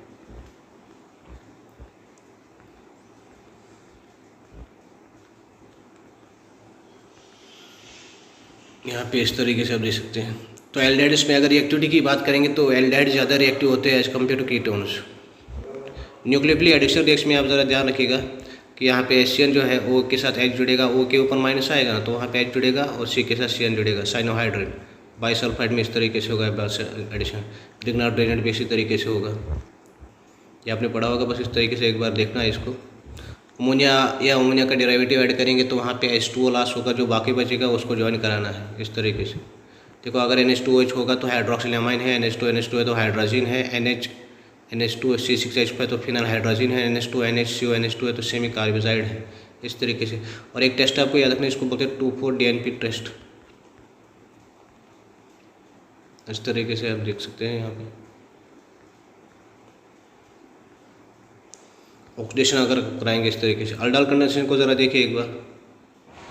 तो अल्डाल कंडेंसेशन किन में होता है, एल्डिहाइड्स एंड कीटोन्स में, जिनके पास क्या होगा, अल्फा हाइड्रोजन होगा। ये होता है इन प्रेजेंस ऑफ डाइल्यूट एसिड। तो यहाँ पे बनेगा बीटा हाइड्रोक्सी एल्डिहाइड बनेगा, उसके बाद वाटर लॉस होके अल्फा बीटा अनसैचुरेटेड एल्डिहाइड बनेगा। इस तरीके से आपको पता होगा ये। क्रॉस अल्डाल कंडेंसेशन किन में होता है, डिफरेंट बिटवीन टू डिफरेंट, इसमें या तो डिफरेंट एल्डिहाइड्स होंगे या एल्डिहाइड और कीटोन होगा, या डिफरेंट कीटोन्स होंगे। बीटा हाइड्रोक्सी एल्डिहाइड बनेगा इस तरीके से। कैनोजाइलर रिएक्शन जो है ये किन में होता है, एल्डिहाइड्स में होता है। उन एल्डिहाइड्स जिनके पास अल्फा हाइड्रोजन नहीं होता है तो वहाँ पे ऑक्सीडेशन रिडक्शन होता है, डिस्प्रोपोर्शनल रिएक्शन। एक मॉलिक्यूल रिड्यूस हो जाता है अल्कोहल में, दूसरा ऑक्सीडाइज हो जाता है कार्बोक्सिलिक एसिड में। नंबर ऑफ कार्बन बराबर रहता है। रिएक्शन को याद रख सकते हो। क्रॉस कैनोजाइलर रिएक्शन जो है ये डिस्प्रोपोर्शनेशन रिएक्शन नहीं है, ठीक है। ये बिटवीन डिफरेंट एल्डिहाइड्स होगा जिनके पास अल्फा हाइड्रोजन नहीं होगा। तो जो छोटा वाला पार्ट होगा वो ऑक्सीडाइज हो जाएगा एसिड में, और जो बड़ा वाला पार्ट होगा वो रिड्यूस हो जाएगा अल्कोहल में। आप इसमें देख सकते हैं। परकिन रिएक्शन में क्या बनता है, यहाँ पे बनता है सोडियम साल्ट ऑफ एसिड बनता है, यानी कि इन द सेंस यहाँ प्रोडक्ट जो बनता है अल्फा बीटा अनसैचुरेटेड एसिड, जिसको बोलते हैं सिनामिन, जिसको दालचीनी भी कहा जाता है, या 3-फेनाइल प्रोपेनटोइक एसिड बनता है। इस तरीके से आप इसको याद रख सकते हैं। उसके बाद आप यहाँ पे बेयर्स विनेगर ऑक्सीडेशन जो है यहाँ पे एस्टर बनता है, किससे बनता है, कीटोन से बनता है, फिर पर एसिड से बनता है, ठीक है। उसके बाद आप देखेंगे अगर डाइकीटोन जो है वो कन्वर्ट हो जाएगा एनहाइड्राइड में, कीटोन एस्टर में, एल्डिहाइड एसिड में कन्वर्ट हो जाएगा। उसके बाद सब्स्टिट्यूशन रिएक्शन में इस तरीके से आप देख सकते हैं। नाइट्रेशन में क्या होगा, कार्बोक्सिलिक एसिड का, फिर हेलोजनेशन कराएंगे, सल्फोनेशन कराएंगे। रिडक्शन टू पिनाकॉल में आपको देखो यहाँ पे इस तरीके से लेने हैं, 2 कीटोन लेने हैं, फिर Mg+H2 ऐड करना है, वहाँ पे आपको पिनाकॉल मिलेगा, ठीक है। फिर आप इसमें Mg वाटर इस तरीके से बना सकते हैं। रिएक्शन PCl5 में क्या होगा, इस तरीके से। क्लाइजन कंडेंसेशन किस में होता है, यहाँ पे कंडेंसेशन ऑफ एस्टर होता है इन presence of strong base C2H5ONA, ठीक है। इंटरमीडिएट यहाँ पे एनायन बनता है, प्रोडक्ट बनेगा बीटा कीटो एस्टर, लेकिन ये उनमें बनता है जिनके पास होगा मिथाइलिन ग्रुप होगा, CH2 ग्रुप जिनमें होगा वहीं पे होगा, वहीं पे बनेगा। पिनाकॉल अरेंजमेंट में क्या होता है, तो यहाँ पे जो पिनाकॉल हो उसका अरेंजमेंट कराते हैं H2SO4 यानी कि वाटर बाहर निकालते हैं, फिर CH3 जो है CH3 शिफ्ट होगा इस तरीके से, फिर पिनाकॉल यहाँ पे बनेगा। फिर पापोस रूल में क्या होता है कि अगर आप अनसिमेट्रिकल अल्केन्स में ऑक्सीडेशन कराएंगे, अनसिमेट्रिकल कीटोन्स में ऑक्सीडेशन कराएंगे तो क्लीवेज इस तरीके से होगा कि कीटोनिक ग्रुप किसके साथ स्टिक करेगा, स्मॉलर अल्काइल ग्रुप के साथ। इस तरीके से आप देख सकते हैं। ये कुछ क्वेश्चंस भी हैं, तो बार बार आप देखिए। कार्बोक्सिलिक एसिड जो है इनमें कौन सा ग्रुप होता है, कार्बोनिल फंक्शन ग्रुप होता है, ठीक है। और हायर कार्बोक्सिलिक एसिड जिसमें कार्बन 12 to 18 होगा वो नेचुरल फैट में पाया जाता है, वो फैटी एसिड्स होते हैं। बॉइलिंग पॉइंट कार्बोक्सिलिक एसिड का एल्डिहाइड्स एंड कीटोन से ज़्यादा होता है, उनके अल्कोहल से भी ज़्यादा होता है, क्योंकि इनमें एक्सटेंसिव इंटरमॉलिक्यूलर हाइड्रोजन बॉन्डिंग होती है। प्राइमरी अल्कोहल से बना सकते हैं इस तरीके से। कुछ इंपॉर्टेंट रिएक्शन में बताऊंगा। यहाँ पे अगर अल्काइल बेंजीन होगा तो बेंजीन के साथ कितने भी कार्बन जुड़े होंगे, तो जब उसमें KMnO4 ऐड करते हैं तो एंटायर चेन जो है वो कन्वर्ट हो जाता है COOH ग्रुप में। नाइट्राइल से भी बना सकते हैं, हाइड्रोलिस हम नाइट्राइलिस कराएंगे या हाइड्रोलिस आप एमाइड्स कराएंगे, उससे भी कार्बोक्सिलिक एसिड बनेगा। ग्रिग्नार्ड एजेंट से भी इसका CO2 के साथ रिएक्ट करा, वहाँ पे भी कार्बोक्सिलिक एसिड बनेगा। एसाइल हैलाइड से भी बनेगा, एनहाइड्राइड से भी बनेगा, एस्टर से भी बनता है, इस तरीके से आप देख सकते हैं। ट्राइहैलोजन डेरिवेटिव से भी बनता है। ऑक्सीडेशन ऑफ अल्कीन अगर कराएंगे तो यहाँ से भी बनेगा। एल्डिहाइड कीटोन का भी ऑक्सीडेशन कराएंगे, ठीक है। अब एसिडिटी की अगर बात करेंगे तो जो कार्बोक्सिलिक एसिड होते हैं वो ज़्यादा एसिडिक होते हैं as compare to phenols and alcohols, ठीक है। इस तरीके से आप देख सकते हैं। और इलेक्ट्रॉन विड्रॉइंग ग्रुप जो है वो इंक्रीज कराएगा एसिडिटी। और इलेक्ट्रॉन विड्रॉइंग ग्रुप का ऑर्डर इस तरीके से याद रखना है, CF3 है, फिर NO2 है, फिर CN, फिर क्लोरीन, ब्रोमीन, आयोडीन, फिनाइल। तो एसिडिक ऑर्डर इस तरीके से आप याद रख सकते हैं। यहाँ पे फ्लोरीन 3, ये वाला क्वेश्चन बहुत इंपॉर्टेंट है, इसको ज़रा ध्यान रखिएगा। उसके बाद केमिकल रिएक्शन में फॉर्मेशन में एनहाइड्राइड, 2 कार्बोक्सिलिक एसिड को मिक्स कराएंगे तो वहाँ पे एनहाइड्राइड बनेगा। एस्टरिफिकेशन तो आपने पहले भी देखा, इसका आर्डर ज़रा याद रखना है। तो अगर अल्काइल ग्रुप मतलब छोटा होगा तो एस्टरिफिकेशन जल्दी होगा, अगर एसिड जो है उसमें भी अल्काइल ग्रुप छोटा होगा तो वहाँ पे भी एस्टरिफिकेशन जल्दी होगा। PCl5, PCl3 और SOCl2 के साथ क्या बनाता है, एसिड क्लोराइड बनाता है। पहले में POCl3 निकलता है, दूसरे में H3PO3 निकलता है, तीसरे में SO2 निकलेगा। अमोनिया कैसे बनाते हैं, अमोनियम साल्ट। फिर हाइड्रोलिसिस कराएंगे तो एमाइड बनेगा।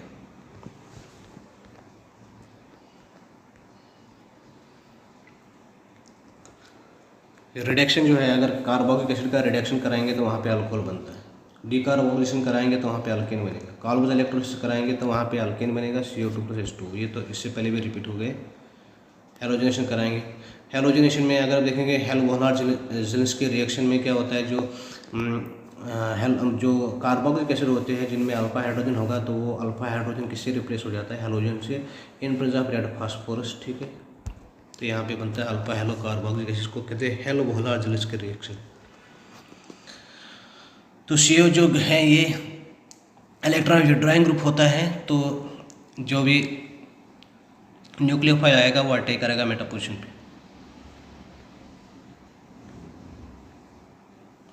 कार्बोक्सिलिक एसिड और एनिलीन मैंने पहले बोला, एमाइन जो है उनमें फ्रेडल क्राफ्ट एल्किलेशन नहीं होता है क्योंकि वो साल्ट बनाते हैं किसके साथ, लेविस एसिड के साथ। बायोमॉलिक्यूल्स में कार्बोहाइड्रेट आएंगे, ये ऑप्टिकली एक्टिव पॉलीहाइड्रोक्सी एल्डिहाइड्स और कीटोन्स माने जाते हैं। इसमें एग्जाम्पल आप याद रख सकते हैं, glucose, fructose, glycose, cellulose, starch, sucrose, maltose, general formula CnH2O होलेन इसमें होता है, रेमनोज।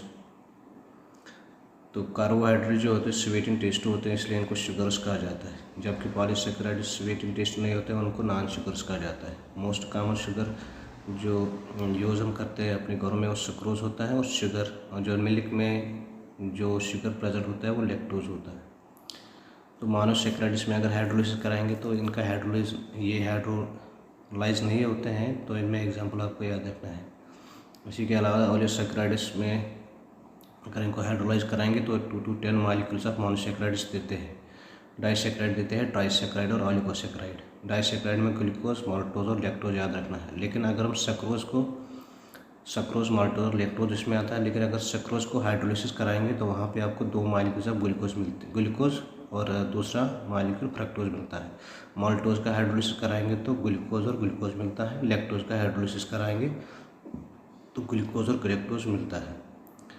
पॉलीसेकेराइड जो होते हैं इसमें स्टार्च, सेलुलोज, ग्लाइकोजन आता है, ये नॉन शुगर्स होते हैं क्योंकि इनका स्वीट टेस्ट नहीं होता है, इनका स्वीट टेस्ट नहीं होता है। और जनरल फार्मा इनका C6H10O5 होलेन है।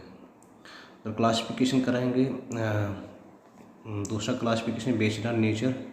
तो रिड्यूसिंग शुगर क्या होते हैं, जो रिड्यूस कर सकते हैं फैलिंग सोल्यूशन को, टॉलरेंस रेजेंट और बेंडेंटिक रेजेंट को। इसमें आएगा ग्लूकोज, फ्रक्टोज, ग्लैक्टोज, लैक्टोज, ध्यान में रखना है एग्जाम्पल्स। नॉन रिड्यूसिंग शुगर में जो रिड्यूस नहीं करेंगे किसको, टॉलरेंस रेजेंट, फैलिंग सोल्यूशन और बेंडेंटिक रेजेंट को। ठीक है, तो ग्लूकोज और ग्लैक्टोज में स्ट्रक्चर सेम है, लेकिन ग्लूकोज में कार्बन नंबर 3 पे राइट साइड से H होता है, लेकिन ग्लैक्टोज में कार्बन नंबर 3 और 4 पे राइट साइड से H होता है। और फ्रक्टोज में एक कीटोनिक ग्रुप होता है कार्बन नंबर 2 पे, और ग्लूकोज और ग्लैक्टोज में एल्डिहाइडिक ग्रुप पाया जाता है। ठीक है, स्मॉलेस्ट कार्बोहाइड्रेट ग्लाइसरॉल्डिहाइड होता है। अगर फिशर प्रोजेक्शन बनाएंगे तो अल्फा कहाँ पे आता है, जब OH राइट साइड से होगा तो वो D आएगा, जब लेफ्ट साइड से होगा तब L आएगा। ठीक है, इसी तरीके से अगर हम यहाँ पे देखते हैं अल्डोहेक्सोज की बात करेंगे तो यहाँ पे भी आप डी ग्लूकोज दिखे हैं, यहाँ पे OH राइट साइड से है, और जबकि एल ग्लूकोज में OH जो है वो लेफ्ट साइड से है। इसी तरीके से अगर हम आगे देखते हैं एनोमर्स क्या होते हैं, ये कार्बन नंबर 1 के कॉन्फ़िगरेशन पे इनका जो कॉन्फ़िगरेशन होता है वो अपोजिट होता है, यानी कि इसमें अल्फ़ा और बीटा आते हैं। इसमें आपको एग्जांपल से दिखाऊंगा।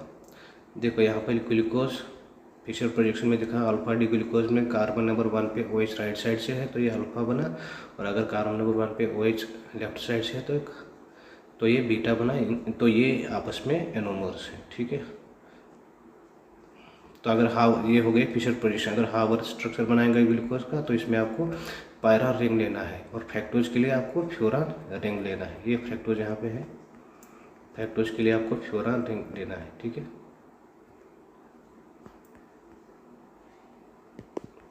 फ्रक्टोज के लिए आपको फ्लोरान रिंग लेना है।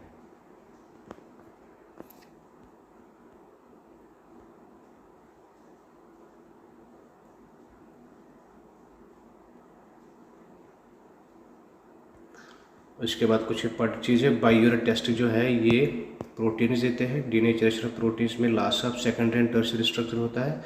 मिल्क में विटामिन ए, डी एंड ई होता है। डेफिशिएंसी ऑफ विटामिन ई से मस्कुलर वीकनेस और लॉस ऑफ रिप्रोडक्टिव पावर होता है। कैलोरीफिक वैल्यू फैट का ज़्यादा होता है।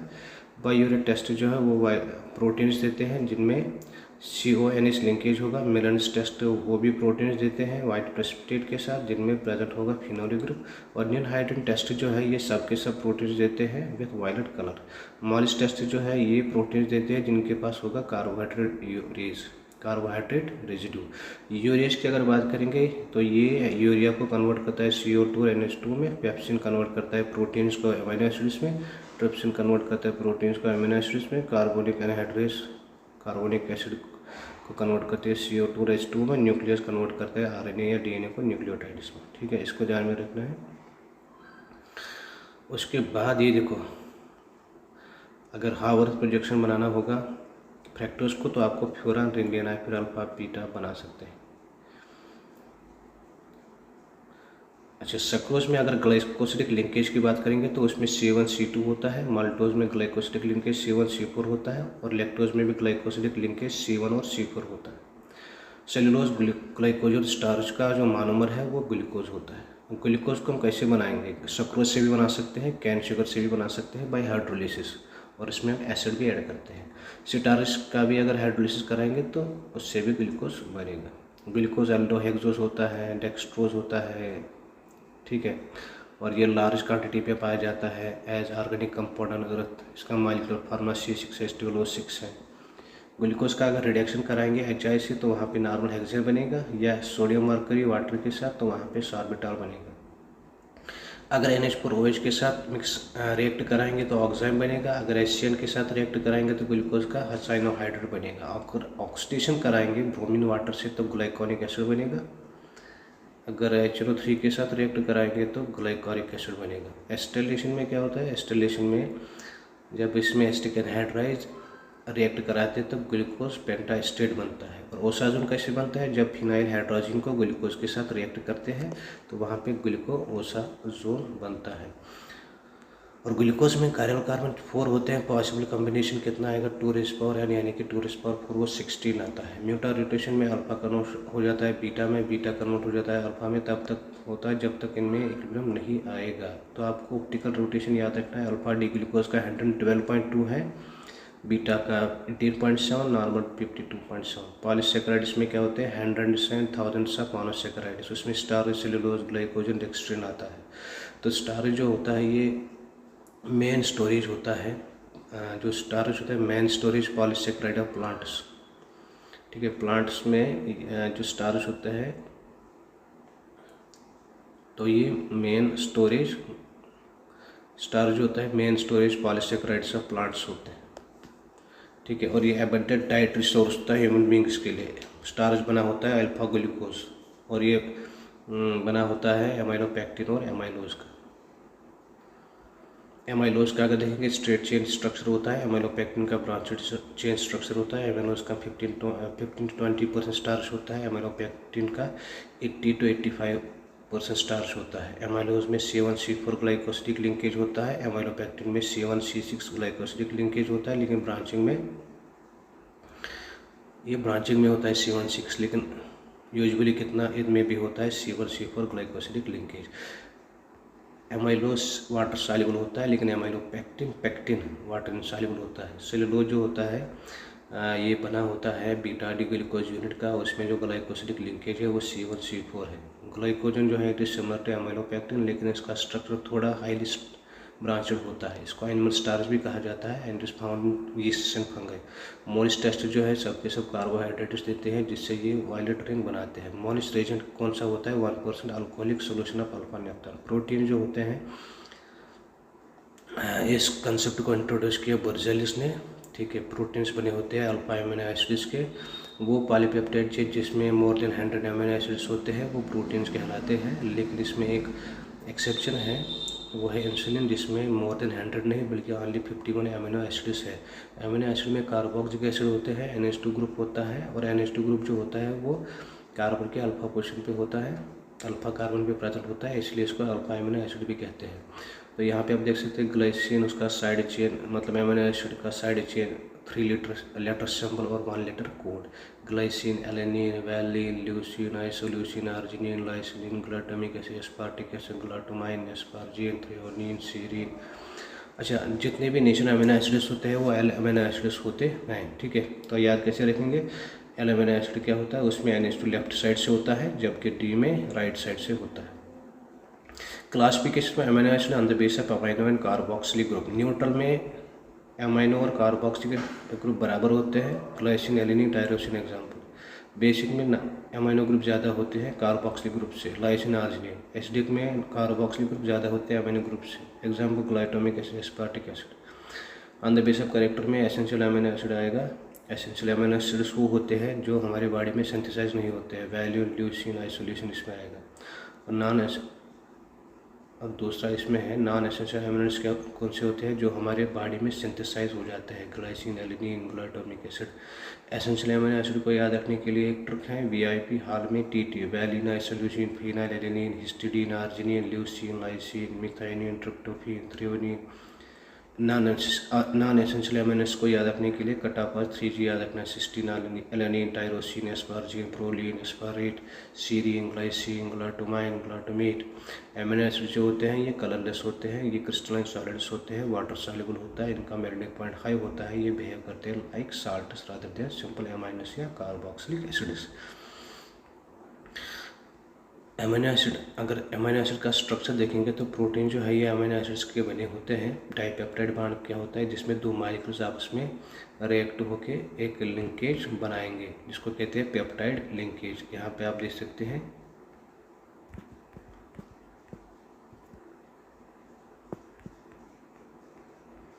देखो, जब 2 अमीनो एसिड रिएक्ट हो जाते हैं वहाँ पे वाटर लॉस होता है और लिंकेज बनती है CONH ग्रुप का, जिसको कहते हैं पेप्टाइड लिंकेज। जैसे कि ट्राईपेप्टाइड में 3 अमीनो एसिड्स रिएक्ट होके 2 पेप्टाइड लिंकेज बनेंगे। पॉलीपेप्टाइड में more than 10 amino acids react होके पॉलीपेप्टाइड चेन बनती है। तो पेंटोस राइबोज जो होता है ये पेंटोस शुगर होता है। 3 to 7 कार्बन एटम्स प्रेजेंट होते हैं मोनोसैकेराइड में।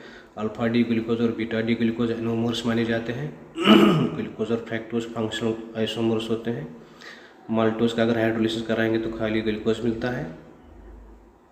कैरेटीन और मायोसिन फाइब्रस प्रोटीन्स होते हैं। इंसुलिन, अल्बुमिन, ग्लोबुलर प्रोटीन्स माने जाते हैं। ज़्विटर आयन क्या होता है, मतलब कि अगर आपने अमीनो एसिड को वाटर में डाला तो क्या होता है, जो COH होता है वो H+ देता है, वो NH2+ गेन करता है, तो वहाँ पे बनता है NH3 Cr CO- और H। इसको कहते हैं ज़्विटर आयन, इसको कहते हैं डाइपोलर आयन भी कहा जाता है।